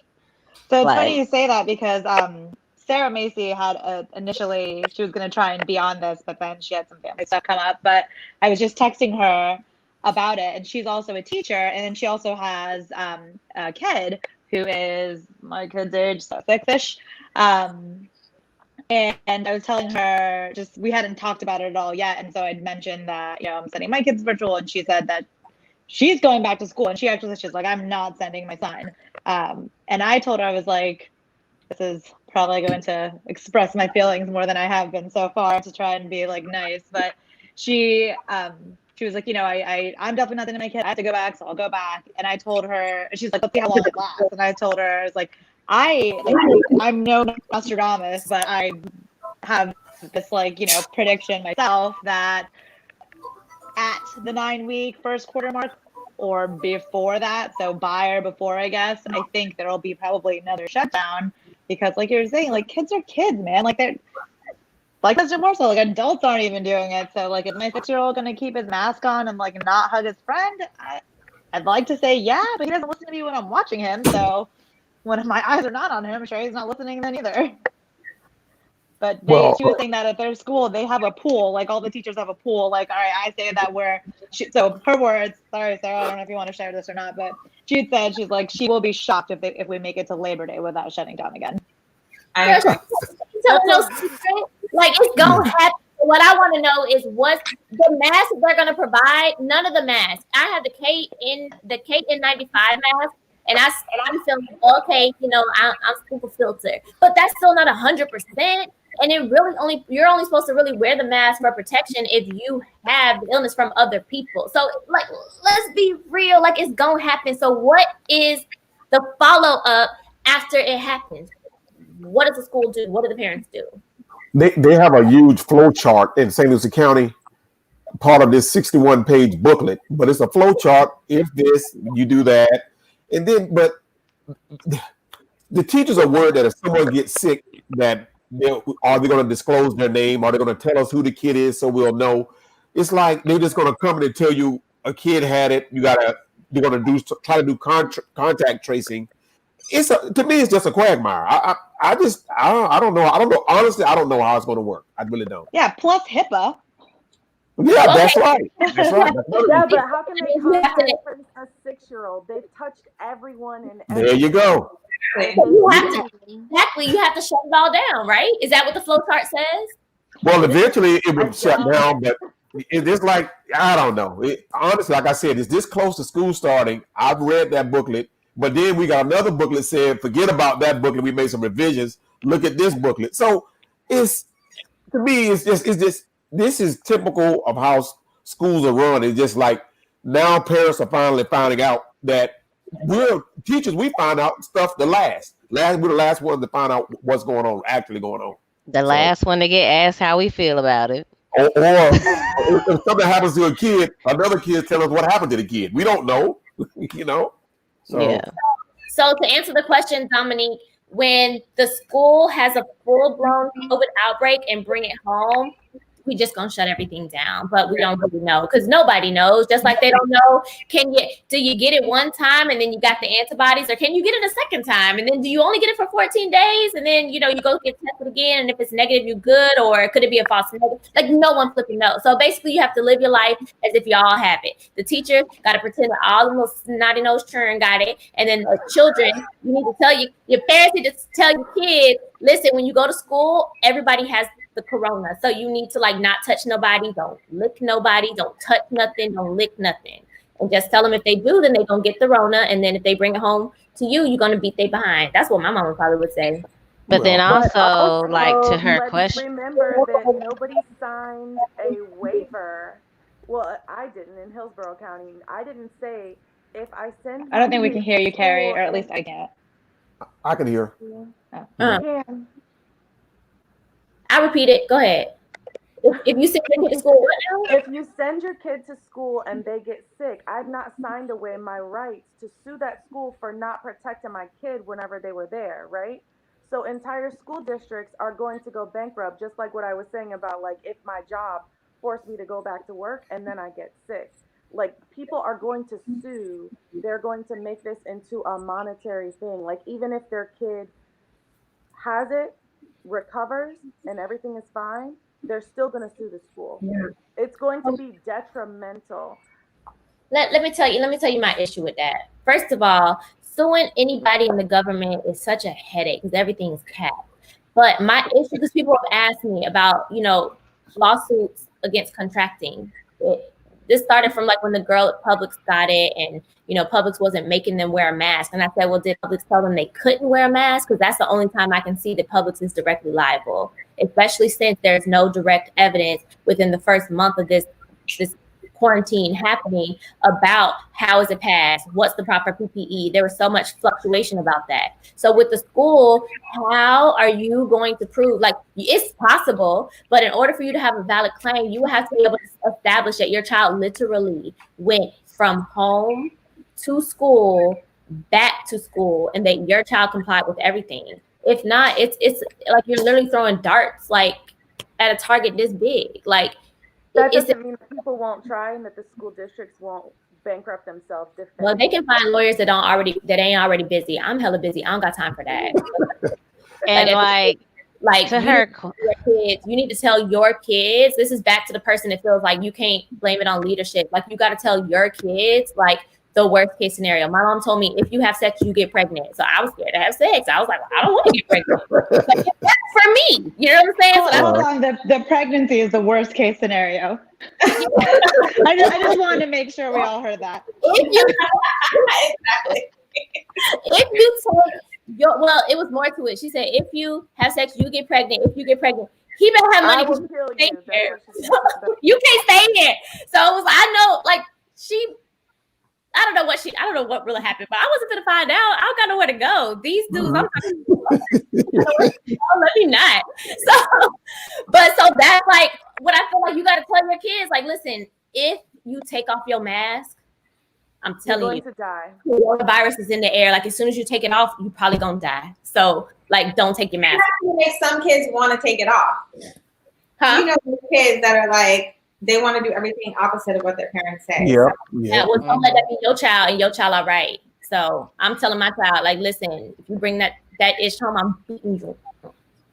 but see, this is also a thing to Dominique's question. Like, you have kids who are living with Mima, grandma, whoever, like living with older people. So then they're then a liability to the people they're around. You know what I mean? Like, or their parents. So they might end up, their parents might die. They might survive, COVID, but, contracting it and everything. But then maybe a parent dies, like, or a grandma dies, an auntie dies, uncle dies. Like, you know what I mean? So, and like one of the things, I know I like reposted it like on one of my social media accounts, was like, do you really want a yearbook where there's a section of the kids and teachers and staff who died? Oh my God. You know what I mean? Like a whole memory section. Like, is that what you want in the yearbook? You know what I mean? So I'm gonna post that as one of our quotes. Because that's heartbreaking, but that's real. Yeah. No, but seriously. Like, yeah, we lose a classmate or two, you know what I'm saying? Like, so that page in our yearbook will be one or two people. We're used to, like, you lose somebody, God forbid, like to suicide or car accident, stuff, something random happens. There might be that one student, but where you got a whole section that you might end up having of students dying from going back to school, like, this is not worth your life. It's not worth my life. Like, it's not worth Miss Moore's life. It's not worth your kids' lives. Like, it's not. If I was advising the school, like, as their legal counsel, I would tell them, first of all, I would tell them, like, do what your jurisdiction is doing and make it mandatory for everyone to go virtual, like, period. Provide them with computers, do what you have to do, set up small pods for, kids to social distance, but it's such a small group of people to where if there is an outbreak, at least that, well, they only came in contact with 10 people. So we don't have, to worry about all these flipping people that could have been exposed. But like, I would tell them to not only give them the option, but you need to advise them of what you just said. We advise these people in these situations to heavily consider virtual school. If you live at home with someone who's above the age 50, if you live at home with, whatever, someone who has these pre-existing conditions, if you go somewhere else between school and home, like, those are the people that need to heavily consider virtual school, but they can't just assume that people are considering all of those factors when they're making that decision. And I doubt that they gave a blurb and said, hey, here's some facts about what's going on, and we want you to consider this information and then make your decision. So I feel like there is some liability there because they're not giving them the opportunity to make an informed decision. It's just going to be hard to establish where they contracted. the condition, because it's gonna go the other way. They're gonna be like, oh, well, this kid brought the disease from home into school, and now they infected all these other kids. So that's just a mess. But I would try to like take away all liability, which would be making everybody go virtual. Or if you want to give that option, because the no maskers got to you and you agree with them, and at a minimum, like give them information so they can make an informed decision. So yeah, so the answer to the question is, girl, don't nobody know. That's true. That's a true Have you thought statement. about the kids Sure. who are homeless or who are being abused at home or who are hungry at home or have any kind of other situation going on at home that are better off at school for 8 hours a day? What do you There's a big push for this mental health awareness and training that we had like in January and February in St. Lucie County.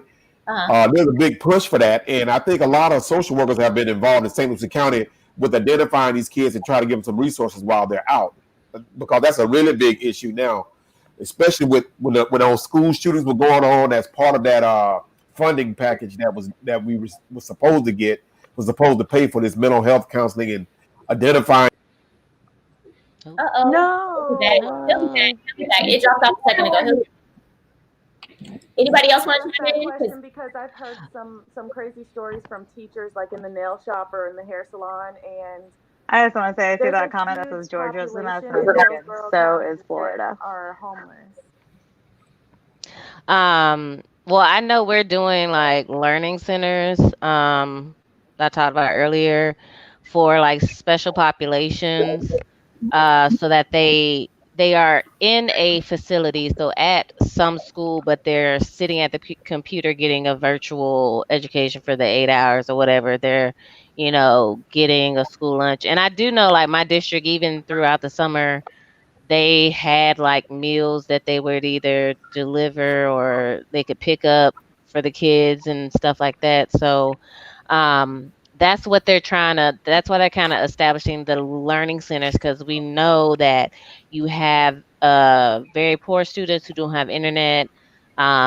And there are, like, a lot of parents don't know, but there's a lot of free internet programs out there, if you can't afford, internet, Wi-Fi, and things like that. So, we just try to get as much information out to the community to have that help. But yeah, we're trying to work with those special populations so that, their kids can be somewhere that's relatively safe, where they're not, interacting. They're still, on a computer, but they're somewhere where somebody is monitoring them and, watching them throughout the day. Can you give one of us those links so that we can share them? If you know of any direct links to those programs, like with the free internet.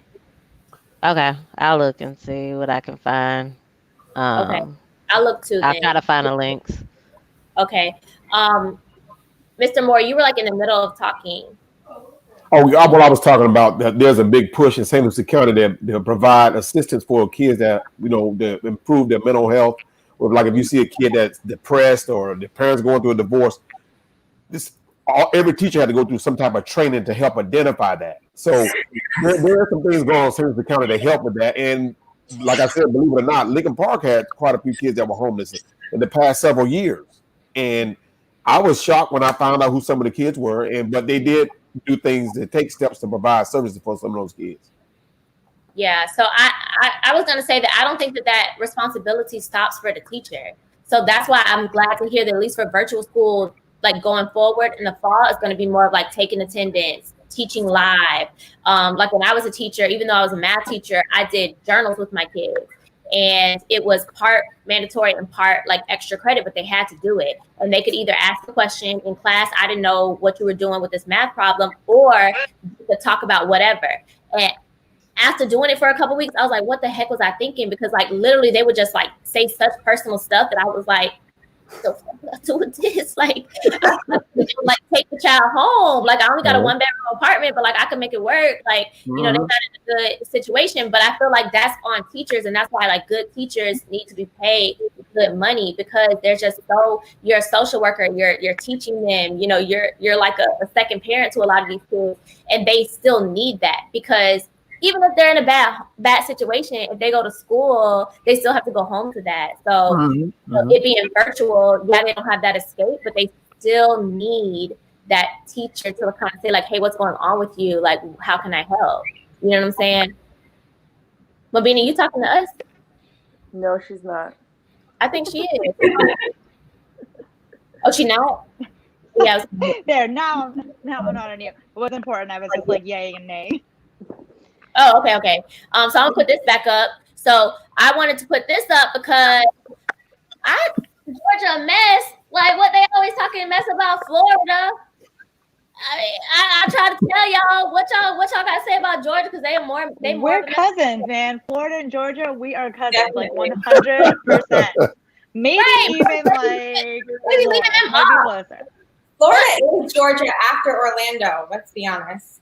But I swear I heard today Georgia was going fully. Maybe it wasn't all of Georgia, but I thought it was like some area in Georgia or something that was going full out, like all the way virtual. They're so virtual.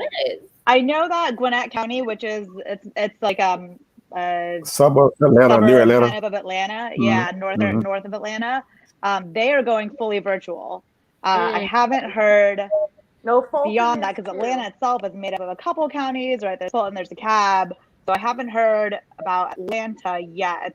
Most of my friends who live in Atlanta, their kids are actually younger than school age. So, but a couple of the outside counties, they're going fully virtual. But I don't know overall. I was very pleased and also surprised to hear that, given the whole Georgia is a mess thing. But then I'm surprised Florida offered so many options too, right? Even here, like in Texas, right? A lot of the a couple of districts spoke like ahead of like my district at first and were like, oh, we're giving you the option in person, whatever.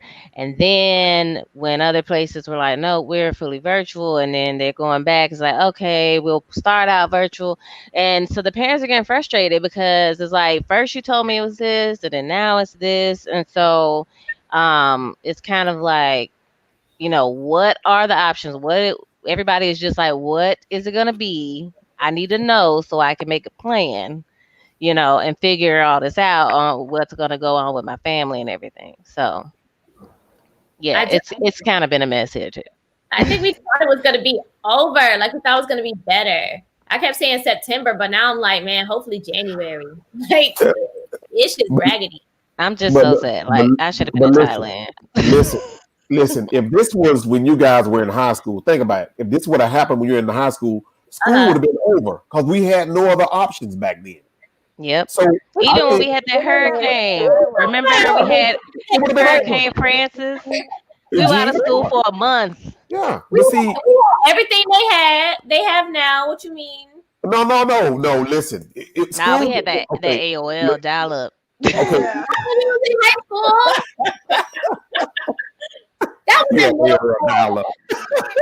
Look, my parents took a little bit longer, to advance.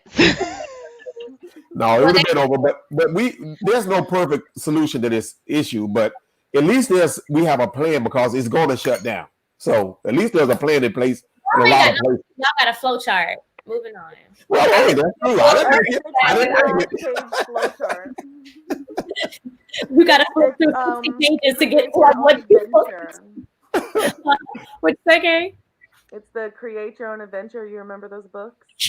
Exactly. That's yes, go to page 2. No, go to page 3. Yeah, that's true. Hey, Galila. So she's saying that they don't even have clear-cut steady stream of information in New York City, that they've got to search. They've got to do a searcher called 311, and yet they still don't have all the information breakdown of what they're doing. That's crazy. Yeah. So I guess that's a benefit then if y'all are saying they keep flip-flopping and changing, like at least you got something. You know what I'm saying? I don't know. Like that's crazy to me. I wouldn't be able to be in July. We're August now essentially, and then you don't know what's going on. That's insane. I'm sorry, Galila. It's like a constant checking your email to see, okay, what's happening now? Okay, what's the decision today? Like, and that's for parents and students. It's just like, okay, what's happening? Oh, like, because they, everybody eventually had their graduation, like got to walk. just spaced out, I guess. But and so I feel bad because the kids are missing these moments, in school, but it ain't worth dying for. It It ain't. prom. Right. And think about this now. I still coach, and we still don't know what to do. I don't know what the plan is going to be. There's a 21-page booklet for that we got to follow, and I don't know. That's going to be risky too. I don't know. Does Are that you guys conditioning word? yet? What's that? Are you conditioning? No, but I'm gonna tell you why. I'm not conditioned because I have to take every kid's temperature, log it. I gotta if a kid's temperature is so at a certain level, they have to go to some area to cool off, and I'm outside running. Where can they go cool off when you're running? So I haven't done any conditioning yet. I'm not gonna do anything until August 24th, and they may change it before then. So My I son is conditioning with the football team for the high school that he's going to. They're not doing any hitting, like they're not in each other's face, but they're in the weight room 4 days a week. They're uh also on the field 4 days a week doing drills and running and all this stuff. And I was like, so what are you guys doing this for? Because there's not going to be a football season. I feel the same way. I think there's gonna be no NFL, no college. They're not gonna have it. I think they don't want to believe it. As much as I love it, it's not gonna happen because those sports you have to be on top of each other. You're hitting each Yeah. other. You're touching each other. You're cursing. You're talking. I mean, it's everything. Spitting everywhere. All that. All that goes on out there. But Yeah. it's not gonna last. It's a joke. And I'm like, are they wiping down the weights in that weight Nope. room? Nope. They say they are. No. They won't give them the He equipment said to do they it. are. And They're not. For the I first can day. trust They're my not. spouse would know. Yeah. Someone is asking on Facebook, are the school districts, are they planning to be taking temperatures of all the students and staff daily? Staff, I know staff. We are the teachers are supposed to be every day. They're gonna. But what does that mean? Be taking temperature? I could be asymptomatic. What does that mean? I don't get You it. could have taken Tylenol to lower your temperature and be able to go to work. Or I could sit in the car and turn the air conditioner on real cold, so my body gets cold and go in there. You do a lot, yeah, a lot of things. So. I I don't know. didn't hear anything about them doing that with kids. I mean, it was send your kids to school or not. Yeah, babysit. They had All mentioned they want to do is that- babysit. Just babysit. Get them out of the house. The parents. I understand these parents are sick of them, but that comes with it. Mr. Moore, did you know? I have a question about that actually with the temperature. Like you were saying, sitting in the car, I have to get my temperature taken for a couple of places that I've been going. And one day they actually said that everybody was coming in with like 99 plus temps because it was so hot outside. So, and they were walking and feeling like, I don't have a fever. Like I 100% don't. And then they would just let them like, sit in the lobby for like 2 minutes and then they'd come back and they'd be like 97.6 or something like that. So it's not always a good gauge anyway, but what about like testing? So like you were saying, Mr. Moore, like I may be asymptomatic. I mean, I have a fever, maybe I've got other symptoms, maybe I don't, but are for teachers, is there any sort of like, I don't know if there's like a, any sort of plan to test, or have you guys already been tested? Like for me in particular, I work for a power company, and so storm season is in full blast, and we're supposed to have a storm this weekend. So just in case I get activated and do actually have to go into the office, I have to get tested. So I got tested yesterday. I got tested again today. I'll get tested again tomorrow. And that's just in case I may go in and may see another person who has also been tested 3 days, and et cetera, et cetera. Is there something like that for the teachers? Not yet. Not yet. If it is, they have not informed me. I know nothing about it. If they have, I've been tested, but that's only because I was just curious, and I was just like, So like you had to pay for it yourself. Well, I didn't have to pay for it, but yeah, in a sense, You made the time. You took time out of your personal Yeah. life, whatever. Yeah. So, but I have yet to be asked to be tested. But again, with my district, we've been doing everything. Like I just had new teacher orientation, so everything has been virtual. I still don't even know what my library looks like.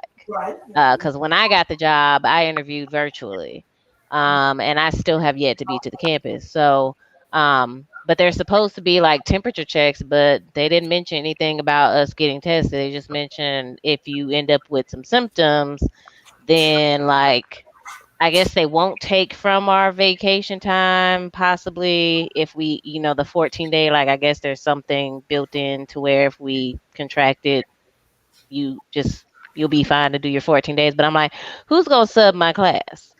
Because we can't find subs now. Now, As is. Like, I we know. had a sub shortage last semester in my last district. So like, and that's with everybody being perfectly healthy. So yeah, it's gonna be like virtually impossible because if the sub don't want to work, a lot of subs are retired teachers. They don't need a. They're like, I don't need to be in there. I'm retired. You know what I mean? Hmm. So So the answer to that question is, girl, they don't know. So as a teacher, Dominique said that she's so scared to the point where she's not returning. So I feel like a lot of teachers are gonna feel that same way. Like, I'm not playing with y'all. Like, I'm not going. So I'm just gonna How run. many people don't have that option though? Can't afford to make that Exactly. decision. Yeah, yeah, but But I mean, for I one, got 200 sick days. I could take a whole year off. oh, Mr. Moore, geez, that job don't need you like But that. who's gonna sub your class? Remember? I don't care. I don't care. They don't care. I don't care. That's right. Good policy. So this goes along what we were saying about Georgia. So Fulton County, that's where you said, Carrie, right? That's the city. Fulton is the city. Is that the county that you said that you knew that it was virtual, or No, I think Gwinnett. okay? So it might be. So we know of 3 counties where it's virtual. So Georgia getting it together, Florida, where y'all at? The state in what you doing? Okay, what else we got? Yes, no idea how kids are gonna keep on their mask. So I was seeing that they have How like do adults do it? about these ones where you can like it goes around their head instead. So maybe y'all should tell y'all jurisdictions to buy those for the kids since they got all this money. Money. Oh, so Gwinnett County virtually remote. So Georgia is doing better than Florida then. Okay, tick. Florida's like goose egg. That's if you have parents that are at home with these kids. Yeah, but I mean, shoot, I might need to set me up a little something. I could distance some kids, but I can't do that for free though. They got to find some money to pay me. So We for have to say bye to Mabina. She's gonna hop off, but thank you for joining us. Everyone say bye, Mabina. Bye, Oh, we- Mabina. Bye guys, thanks so much. Bye. Super Bye-bye. I can't wait to watch the rest of it. Bye y'all. Also, Georgia implemented the same type of thing. I wonder if theirs is a flow chart too. And I wonder if there's 65 pages. Right. It probably is. It probably is. Outbreak matrix. Ugh. Okay, so we got what people are doing. I'm gonna skip around to the questions. Have any of the parents set in on the virtual learning environment? Yes. Good question. they have like parent sessions going on in some districts, I do know, to kind of train the parents too. Because a lot of it I learned during the whole spring semester how many parents don't know much about computers themselves. No matter how, tech, what they could be engineers or whatever they are, doctors, and they're still like, I don't know how to work Google Classroom because they don't have to use that function. So, yeah, I think they're doing a lot of information sessions for the parents to kind of let them know what's going on and no matter how, what programs they're using. Mm. One extra thing that the parents got to do, right? Hmm. Got to work. You got to feed them. But I guess it's just like going to the meet the teacher, right? Like you need to know, all right, how's homework going to be? Like, what are they expected? How are you going to communicate this and that? You know what I mean? So it's kind of just an orientation for the parents as well, just in a different aspect. I got you. Is it required that the parents do it? I don't think so. It's optional, but So it's orientation. I think they have multiple sessions to try to reach parents when they can.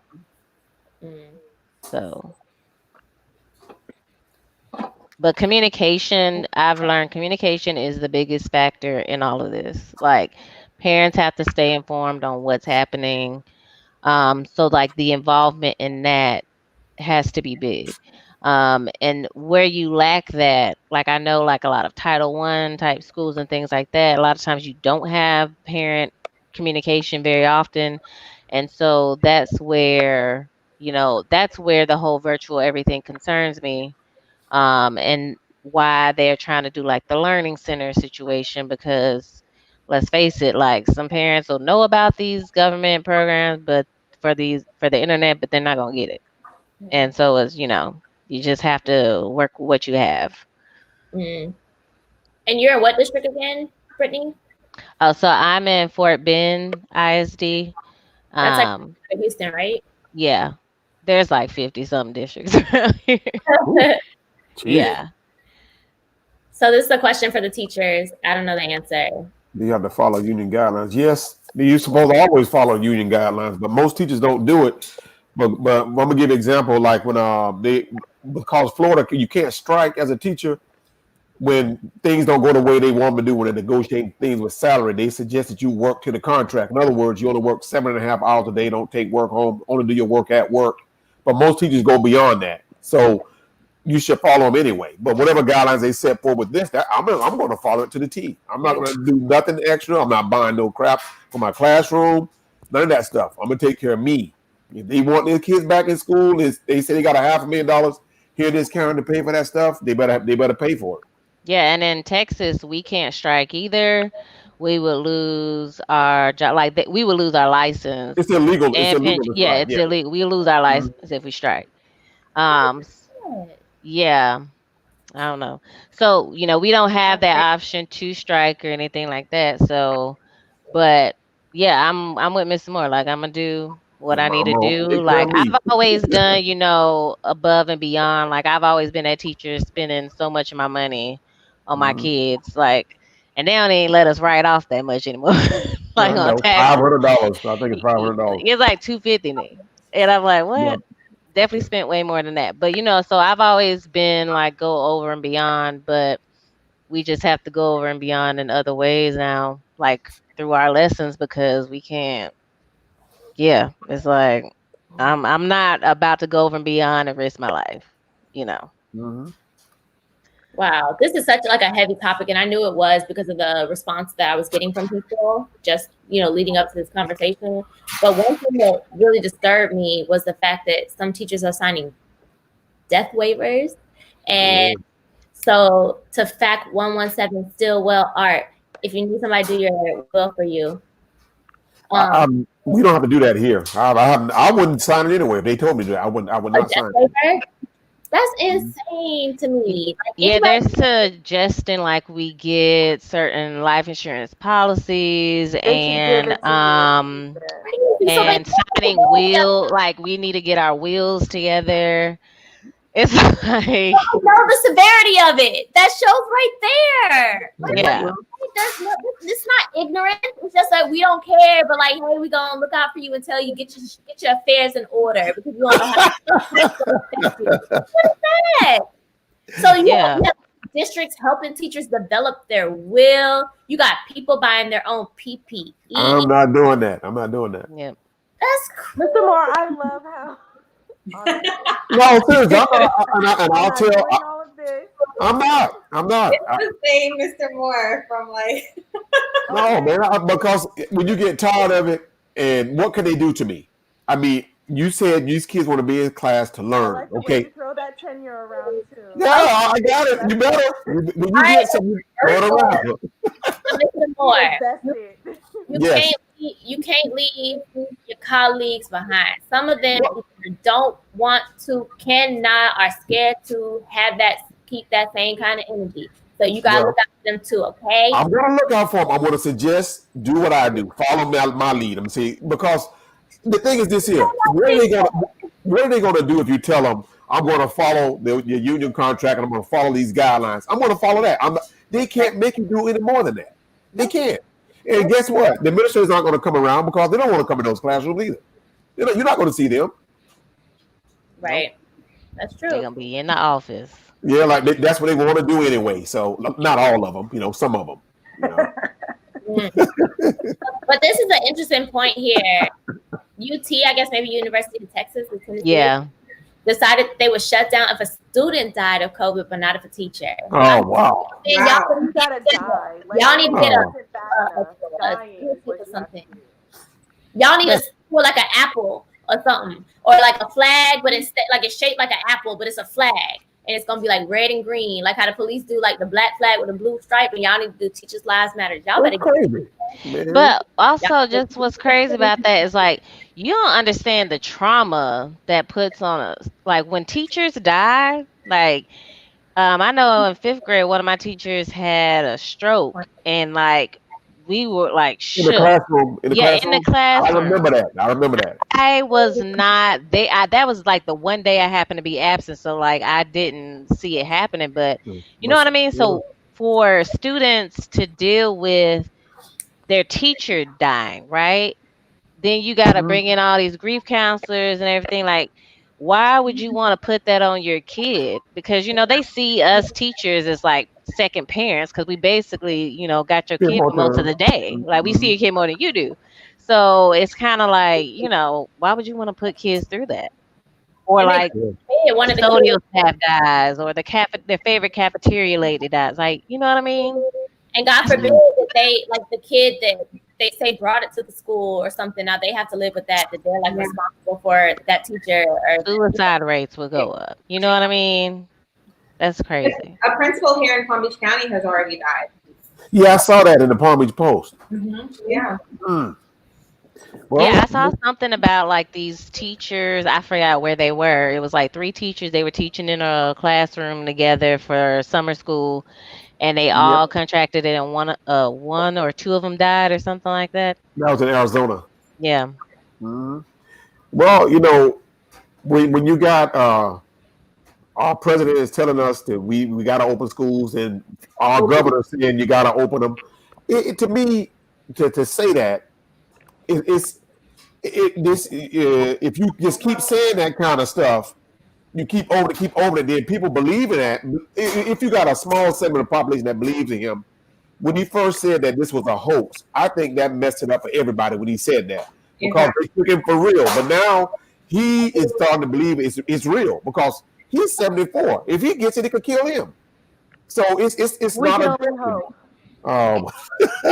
Yeah. First of all, I'm trying to figure out who president. He said our. Yeah, I was like, Look, y'all women, but see, y'all women, I'm gonna say this, y'all gotta stand up this time. Y'all gotta vote. I voted. I Yeah. voted. It's not us women. Yeah. I'm just joking. I just said that to be silly.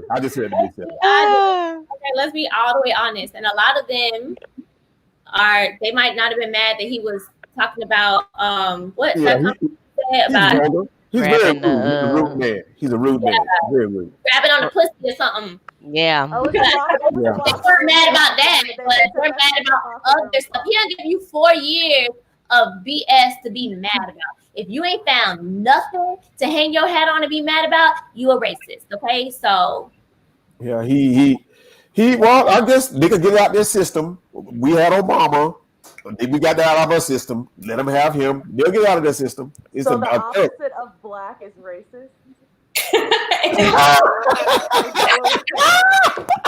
Well, Obama's not black. I don't know why y'all keep saying it. He's not black. So what? Why he not black?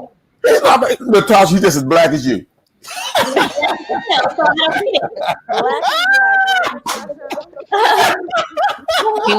He went past the paper bag test. No, I can say that to Natasha. I can say that to her. Nobody else can say that though. Listen.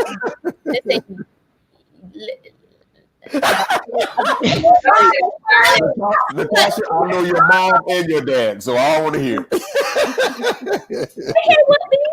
Shoot. Okay, local races, yeah, they're important. And then this is a good point too. That sink in. Okay, we ain't gonna make it to flu season. I don't even know what flu season is, but we ain't gonna make it. Yeah, that's so true. That's true. I also like reposted the thing that was like, so is everything corona or can you get like regular sick? Like no, corona it only accelerates what you already have in your body. Like if you already have like a pre-existing condition, you're just more susceptible to dying from it if you have it, if you get it. Yeah. from my understanding. I just hope I don't get it. I don't know. But people die from the flu, so dying from the flu plus coronavirus is going to be like the ratio Yeah, yeah, astronomical. that's true. Well, That's and true. then this is the thing with schools, right? So the reason I feel like like the numbers would be way like double what they are right now if we were still in school, because think about it, flu season, it Yeah. runs like rampant. Like once Mhm. one like I think it was 2 years ago, literally my whole class, like there was like a month where on average, I had like 3 to 4 kids out like every single day. Once one was down for the count, then here comes another one, then here comes another, and they're like sick, and they all had the flu. Like it just goes around and around. They chew on their pencils, and then they Hand it to their pass their friends. pencil to their friend. Like you know what I Mhm. mean? Like so, if the flu spreads like wildflower Yeah. or wildfire, sorry, why would you think that this corona, and like the corona to me is even easier to catch, so it's like, you know, it's just it's like it's common sense, but I know common sense ain't too common, but Mhm. like My brother-in-law thinks he had it in December. I had it Because in I January do. of I this do. I, year. I think I yeah, did. yeah, because some people, my brother-in-law and I have a cousin. They think they both had it. Like in one thought they had it in December, and another thought they had it in January. From the way they were feeling, I mean, Mhm. in the, yeah, the symptoms and all that. So I feel like I had it in November, and a lot of like a lot of us teachers all had like kind of the same symptoms. Like we had this cough that just wouldn't yep, go away, yep. and like kind of felt blah. Yeesh. And that was all around like Yeah, October, November. So we were all like, well, maybe we probably already caught it because yeah. But they say you can get it I again. used to So get I don't know. it again. Yeah. yeah, Yeesh. Well, I think putting all these teachers and students at risk is crazy by even opening it up. Again, I just think it's crazy. I'm going back, but I just still think it's crazy. yeah, Yeah, and going back to this point, we already talked about the checking the temperatures. It's crazy because there is no way to know. Like we You know that know. a large percentage of people are asymptomatic, so there's no way to test. So it's like there's no way to create like a safe zone for these kids. So Mhm. I just feel bad for the parents who don't have any other option because they know they're sending their kids into a war zone. And that's part of a lot of these schools' mission statement for kids to graduate from safe and caring schools. They got that right in their mission statement. So, see, this school, a lot of them are hypocrites. It's a big hypocrisy. They send you to school to teach you science, but they don't believe in the science. Then they say we want you to come to a safe and caring environment, but it's not a safe and caring environment. So you're not supposed to say anything about that. You know. Tuh. Well, they need to and think that. and I remember I watched a video of like this guy in somewhere in China, and he's just like, yeah, I just been in my apartment for like a month or however many months. And like the grocery store has a delivery truck that comes by like a certain day of a week, and he literally only would leave his apartment to go get his groceries from this little delivery truck, and like everything was shut down, like fully shutting things down. And that is what we should have done in the first place. Is like truly shut things down. But And they and don't care in China. They don't care about us like that. They were Well, no, I know, and I'm like, that's the one thing I can't stand about America is that we don't value our human equity. Like it's always about money, the money and power. me, and I. Like one of my professors in grad school was like, think about it. In America, you got the iPhone, the iPad, and all of that. I Over in Asia, you got the Wii.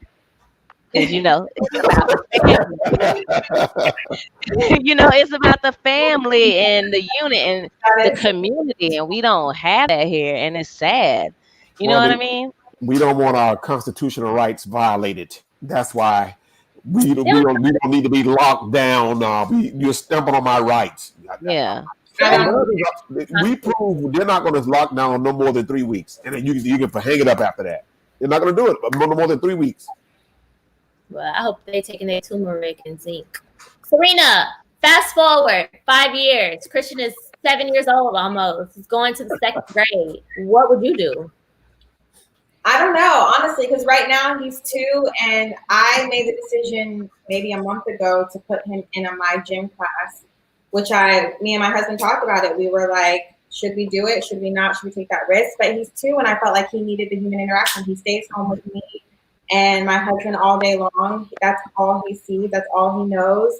And I saw the way that he was interacting. I just saw in his behavior that it was affecting him, and I wanted to see if being around other kids and a teacher would help. So we decided that we wanted to put him in. Now it's only about 4 or 5 kids in the class, and their parents, and they take really like extra precaution during the class. But I mean, it's still a risk. It's still something we had to decide that we wanted to do. But I mean, it's hard. I don't know. I don't know what I would do, because it's like the development of your child, the how your child will be affected by not going to school or not being around other kids, versus like the fact that they could contract this disease that could possibly kill them or someone in your family.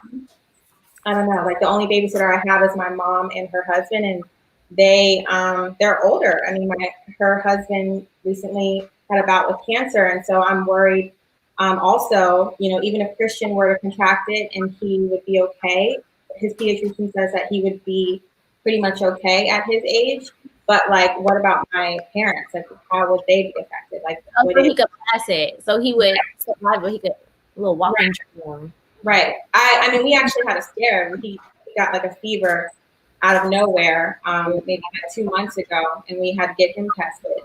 But I was just worried more so because, the doctor was like, well, he should be fine based on like studies of kids his age. You just quarantined for 14 days. But I was like, what about my mom and her husband? They got it. Mm-hmm. So. And then it's like, they don't even know nothing. No, I mean, you don't know. They say like most people with underlying conditions are the ones that are at risk, but then you see stories of people who are perfectly healthy. They're 30, 40 years old and they're dying. So I feel like you can't really determine how someone's body is going to interact. I mean, how it's going to react to something. Yeah, true. Wow. Here's what I've been waiting to post. Yes. Yep. Well, it's always the time. It's been and I think you're a great leader, Mr. Moore. You should lead the front. Well, the bottom line, if I have to stand up when we're supposed to go back the 10th, and I'm going to say, if you guys have the supplies for me, I'm not going to do it. I'm not buying nothing, not a thing. I spent enough of my money already. You need to talk to your colleagues beforehand and say, don't you agree that we shouldn't do this if they don't do that? And then they'd be like, yeah. And then you say, okay. So then when you stand up, you don't say, I'm not going to do it. You say, we're not going to do it. Okay, I'll keep that in mind when I, get up on my soapbox. The problem is that they do agree with him. They won't say nothing. Yes, I know we need to take a stand, but they're also 30 years old. They're scared of losing their job because they have a 3-year-old.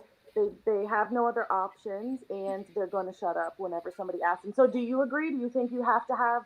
And then Mr. Moore gonna say, like, I just told you that they agree. Mr. Moore, they don't need to ask you. Mr. Moore is the spokesperson. Well, I mean, Brittany, like, if a Mr. Moore came in and said that, what is your response going to be? I got bills. You gonna have bills? I'm one of those. I'm 32, and I've only been doing this so long. Like, but yeah, I would raise hell and be like, nah, I need the good mask. I need this, that, like, and I think for me right now, I'm calm and collected because my district has already stated in writing that you will have this, you will have this, you have this provided, like, and just as long as they don't, run short, because, like, they provide copy paper, but we start getting short copy paper around, February, March. So it's like, no, I needed the whole time fully stocked. Like, whoever y'all ordered stuff from, y'all need to bring it in bulk. Like, I think they really, at least I feel confident that my district, like, they really do care about our staff. Like, HR is not in the office. HR is at their house. Like, everybody is working from home. The superintendent is working from home. Like, so it's like, no, like we have to stand together. Like, I agree with you, Natasha. Like, we got to stand together on this. Like, it's not like, oh, just let the young teachers run out and, catch that. Like, it's a lot of weight. Like, every career needs a teacher. Like, every kind of job you got, every like required you to have some kind of education, you had to have some kind of teacher. So like I hate when people like try to downplay like our careers. Like, we literally are the structure for everything in this country. And if you don't have teachers, then you have nothing. You know what I mean? So you really have to value the people that, work for you in the school districts. But So see that's why what? we're having the meetings and they're talking about the budget for the year and they're talking about we're going to cut funding for education this year. Y'all all need to be there and y'all all need to be loud and y'all all need to be like, hell no. The parents need to be there and need to be like, nah, hell no. My child can't already do this and can't do that. I came to almost like with a teacher when I was teaching at LPA because she made an assignment mandatory and it required the internet. And I was like, you not. Then I almost said the little boy name. But him and his same name, so y'all know exactly what I'm talking about. But he didn't have internet, and he told her, and she was like, "Everybody has the internet," and I was like, "Bruh, so why? Like, he never just like doesn't do his work. So like, what you mean? He could have gone to the library. You mean the library that's open like 10 minutes before class starts and closes like an hour before school ends? Did you give him a pass to go to the library? You not gonna give him a zero, and if you give him a zero, you gonna have to see about me." But it's like, I mean, so teachers don't like, some of them don't understand that like there's like different like socioeconomic classes of people, and I feel like the government and the people in charge, they know that and they don't care. Like, you have to plan it out for They know it and they do it. all types of parents. You got that DeVoe whatever lady. Never sent her kids to public school, but want to tell us how to do public school. You know what I mean? Like, President going to school, but he said everybody got to go to school or you lose funding. But his kid's school is not opening. That's what I'm saying. His son is not going to school, but he said y'all got to go to school or else I'm cutting funding. But that's he said that so he can get votes because he knows these parents need to get to work, and he looks at school as a babysitting service, and that's just how it is. He looks at it as a place for the kids to be while the parents are at work, and that's why he said that, because he's trying to he's worried about losing the election. And then you got DeSantis. DeSantis is falling because DeSantis owes Trump because Trump endorsed him to become governor. And they injected politics into this. DeSantis doesn't care either. I know. To make a comment about, well, my kids are 1, 3, and 4, but if they were school age, I wouldn't have a problem sitting. You can't. Yeah, that's easy to say. That's easy to say. So while we're on it, defund the police and add more funding to education. But see, they don't understand. Defunding does not mean to don't give them any money at all. It means to not waste the money.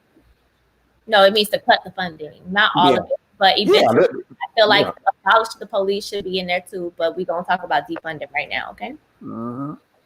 I had a question and I can't find it. I'm so glad y'all are sticking around. This is a great conversation, and people are still like, because this is a hot topic. Like, I don't even have kids, and I'm like, what do you mean? Listen, y'all, Mr. Moore, y'all want to get it cracking down there? I'll come and stir up a little meeting. Like, that ain't nothing but a thing. Especially, all right, I hear you. I'll do it from right here. You know, I still got a permanent address in Fort Pierce, so I am a St. Lucie County citizen. Okay, run for office. All right, okay, I hear you. Oh, 2022, come see about me. Okay, I'm putting on the record. I ain't gonna tell y'all what I'm running for, but you know, see. I hear you. I'll be knocking on all y'all doors for monies because it costs a lot of money to run. I'm like, dang, these people be raising that kind of money. Yep, that's what it boils down to. Well, I'm gonna raise a bunch of money. Oh, this is what I wanted to post. Look at this, y'all. Hawaii says no school until they go 4 weeks without a COVID case. They might not. They never have a school again. Okay. But even I think to get us out of the red, like it would have to be like a week of like numbers consistently going down or something like that. We only got that with numbers going down. Like we just keep going up. Wow. Well, they're making a statement. But Hawaii, I think, like cut off flights and stuff. can we have? Like they're celebrating it on the news. Today we had 15,782 positive cases. Oh, that makes 124 cases for the month and all this. Like they make it seem like it's a race to be won. Yeah, yeah, Whenever but it's a disgrace. it is. No, It is. what should be, we should be like New Zealand, who was like, we had 0 cases today. We're good. Like everybody else, like cut us off. Like I can't go nowhere. Yeah, you still can't And leave the country. yeah, but I think with Hawaii, like I think Hawaii had like cut off a lot of flights and stuff to them. They just like, nah, we good. Like we'll stay here on our island, y'all figure it out. It's harder for all the other states because people could just drive across state lines and all that, so it's a lot harder to regulate over here. They could shut up border down. They could everything that you're saying. Like we're just making excuses for them because at the end of the day, yeah, it's easier for China because of the way they're set up. We're not a communist country. They can't just tell us you're gonna do this and you're not gonna have half the country be like, you can't tell me what to do. They could, but they don't. They enforce like military force on protesters, then you can Exactly. enforce for people to stay home. Happening in Oregon. You know what I mean? Like Yeah. they use it when they want to use it. They absolutely could. Do you know how many military officers we have in this country? Like we have so many different branches of military. Like you could easily make people stay home. Well, But the police have become militarized. Yeah, like you can easily keep people home. You just refuse to. Well, because they Right. don't care. Like, what is the reason? Like, it's going to cost them money and they don't care about us. So, a girl, a friend of a friend did a live, and was born in America, but she's American Chinese. So, her family's from China, and she does work where she like goes back and forth between like I think Africa and China and the US or something like that. And when this whole thing started to break out, she watched what our government was doing and she was like looking at what China was doing. They've been dealing with this for months. China's telling America, y'all need to take this serious. Like, this is going to affect y'all. And she's looking at like what America's doing. Like, okay, I hear them saying this. And they're like, we don't care. So she went through the airport and I don't remember what part of Africa. They were checking the temperature coming on the plane. Like, you good? She flew through like Canada or somewhere else. They were checking temperature. She said she got to DC. She's like waiting for like, okay, when they gonna check our temperature? She said no one was checking for anything. No one asked any symptoms, what's wrong, where you're coming from. They didn't care. So she took her behind to China when everyone was like, stay away from China, the virus. She went to China. She said she had to quarantine for 14 days. Luckily, she didn't have any symptoms, so she got to quarantine in her apartment. They came every single day and checked vitals, checked temperature, checked everything. You are not allowed to leave. They put little alarms on your door open. She said not only do they call you, but the neighbors, everyone's invested in fixing the problem. So they'd be like, excuse me, you're not supposed to be outside your house. What's wrong with you? Yes, community. They come in, they walk the dog. If you have a pet, they take your trash out. They bring you food. You are not allowed to leave until you have quarantined for your full 14 days. You take a test, it is negative. Then you can leave, but you have to have a code on your phone where you scan in and out every single place that you go. So in the event that you test positive, because they still do a regular test, They can track where you've been and who else was there when you were there. Test all those people and keep it under control. Even when things broke out, you had to scan them out to go to the gym. You had to see here. They be like, they're not gonna track me, and they already tracking us, so we could just exactly. So and go back. I want to go to brunch. Like, I'm sick of this. And I went to China 2 years ago, and they actually have always checked your temperature. Like before this happened, they always been cautious. You have to walk through this thing that takes their temperature, and they looking at you and monitoring. And if that thing go off, they're like, "Come to the side. Let me holler at you. Let's figure out what's going on." So this is like at every entrance of every single building. So she said in Hong Kong, there's no houses really. Everybody lives in like a high rise. Yeah. You have to enter to a building. They're checking you, checking your thing. You feel all right? You got any symptoms? All right, you can go to your house. Like, you got to do all that to go to where you pay rent. So but they care. Like, ain't nobody here gonna say, stay in your house. We got you for 14 days. We just want to make sure you good. We'll come walk your dog. Don't worry about it, baby. We got you. We just want to make sure you all right. They don't care. They be like, F you and the dog. If you died it, oh well. Yeah. Yep. Well, that's where we live. This is where we live. I'm not staying here if y'all little president get elected again. I got to kill. I'm not either. So I heard that 4 years ago. Where are we gonna go? Canada. Probably can't. Yeah, I'm gonna go somewhere. Oh, I can't. They won't let us go to Canada. We can't go there. Basically, as soon as we are like, if we ever get free to like go somewhere, I'm gonna just go where I can. I Like, could find me somebody to, sign a little paper saying you're good, and it's like a little thing that you can fill out if you're a lawyer going to Canada. Listen, I already looked into it. I got a sneaky little file on my computer. I ain't playing with y'all. I thought you were gonna run for office. You can leave. Virtually. Yeah, we are online. virtual. Mobile. The level of activism that I would have to be involved with for another 4 years of his, Oh my gosh. Well, I feel like we could be on here talking about this all night, and we definitely have to do another mini reunion because it was nice reuniting with everyone virtually. Yes. Well, I appreciate you. I appreciate you guys remembering me. We'll always remember you. All right, Carrie. Who could forget you? Oh well. Mr. Some people. Moore. Yeah, Brittany bugged me all the time. So. All the time. All right. all Well, the this is great. Keep me in mind the next time you do a show dealing with education. Okay, we will. Yeah, All right. keep me in mind as well. Okay, y'all have a good night. Carrie, Bye. Thank you guys again for joining us, and thank you everyone for watching 0 to 100 podcast. Follow, share, like, comment, all of the above. Bye, everyone. we're leaving too. Bye. Bye. Bye. Bye.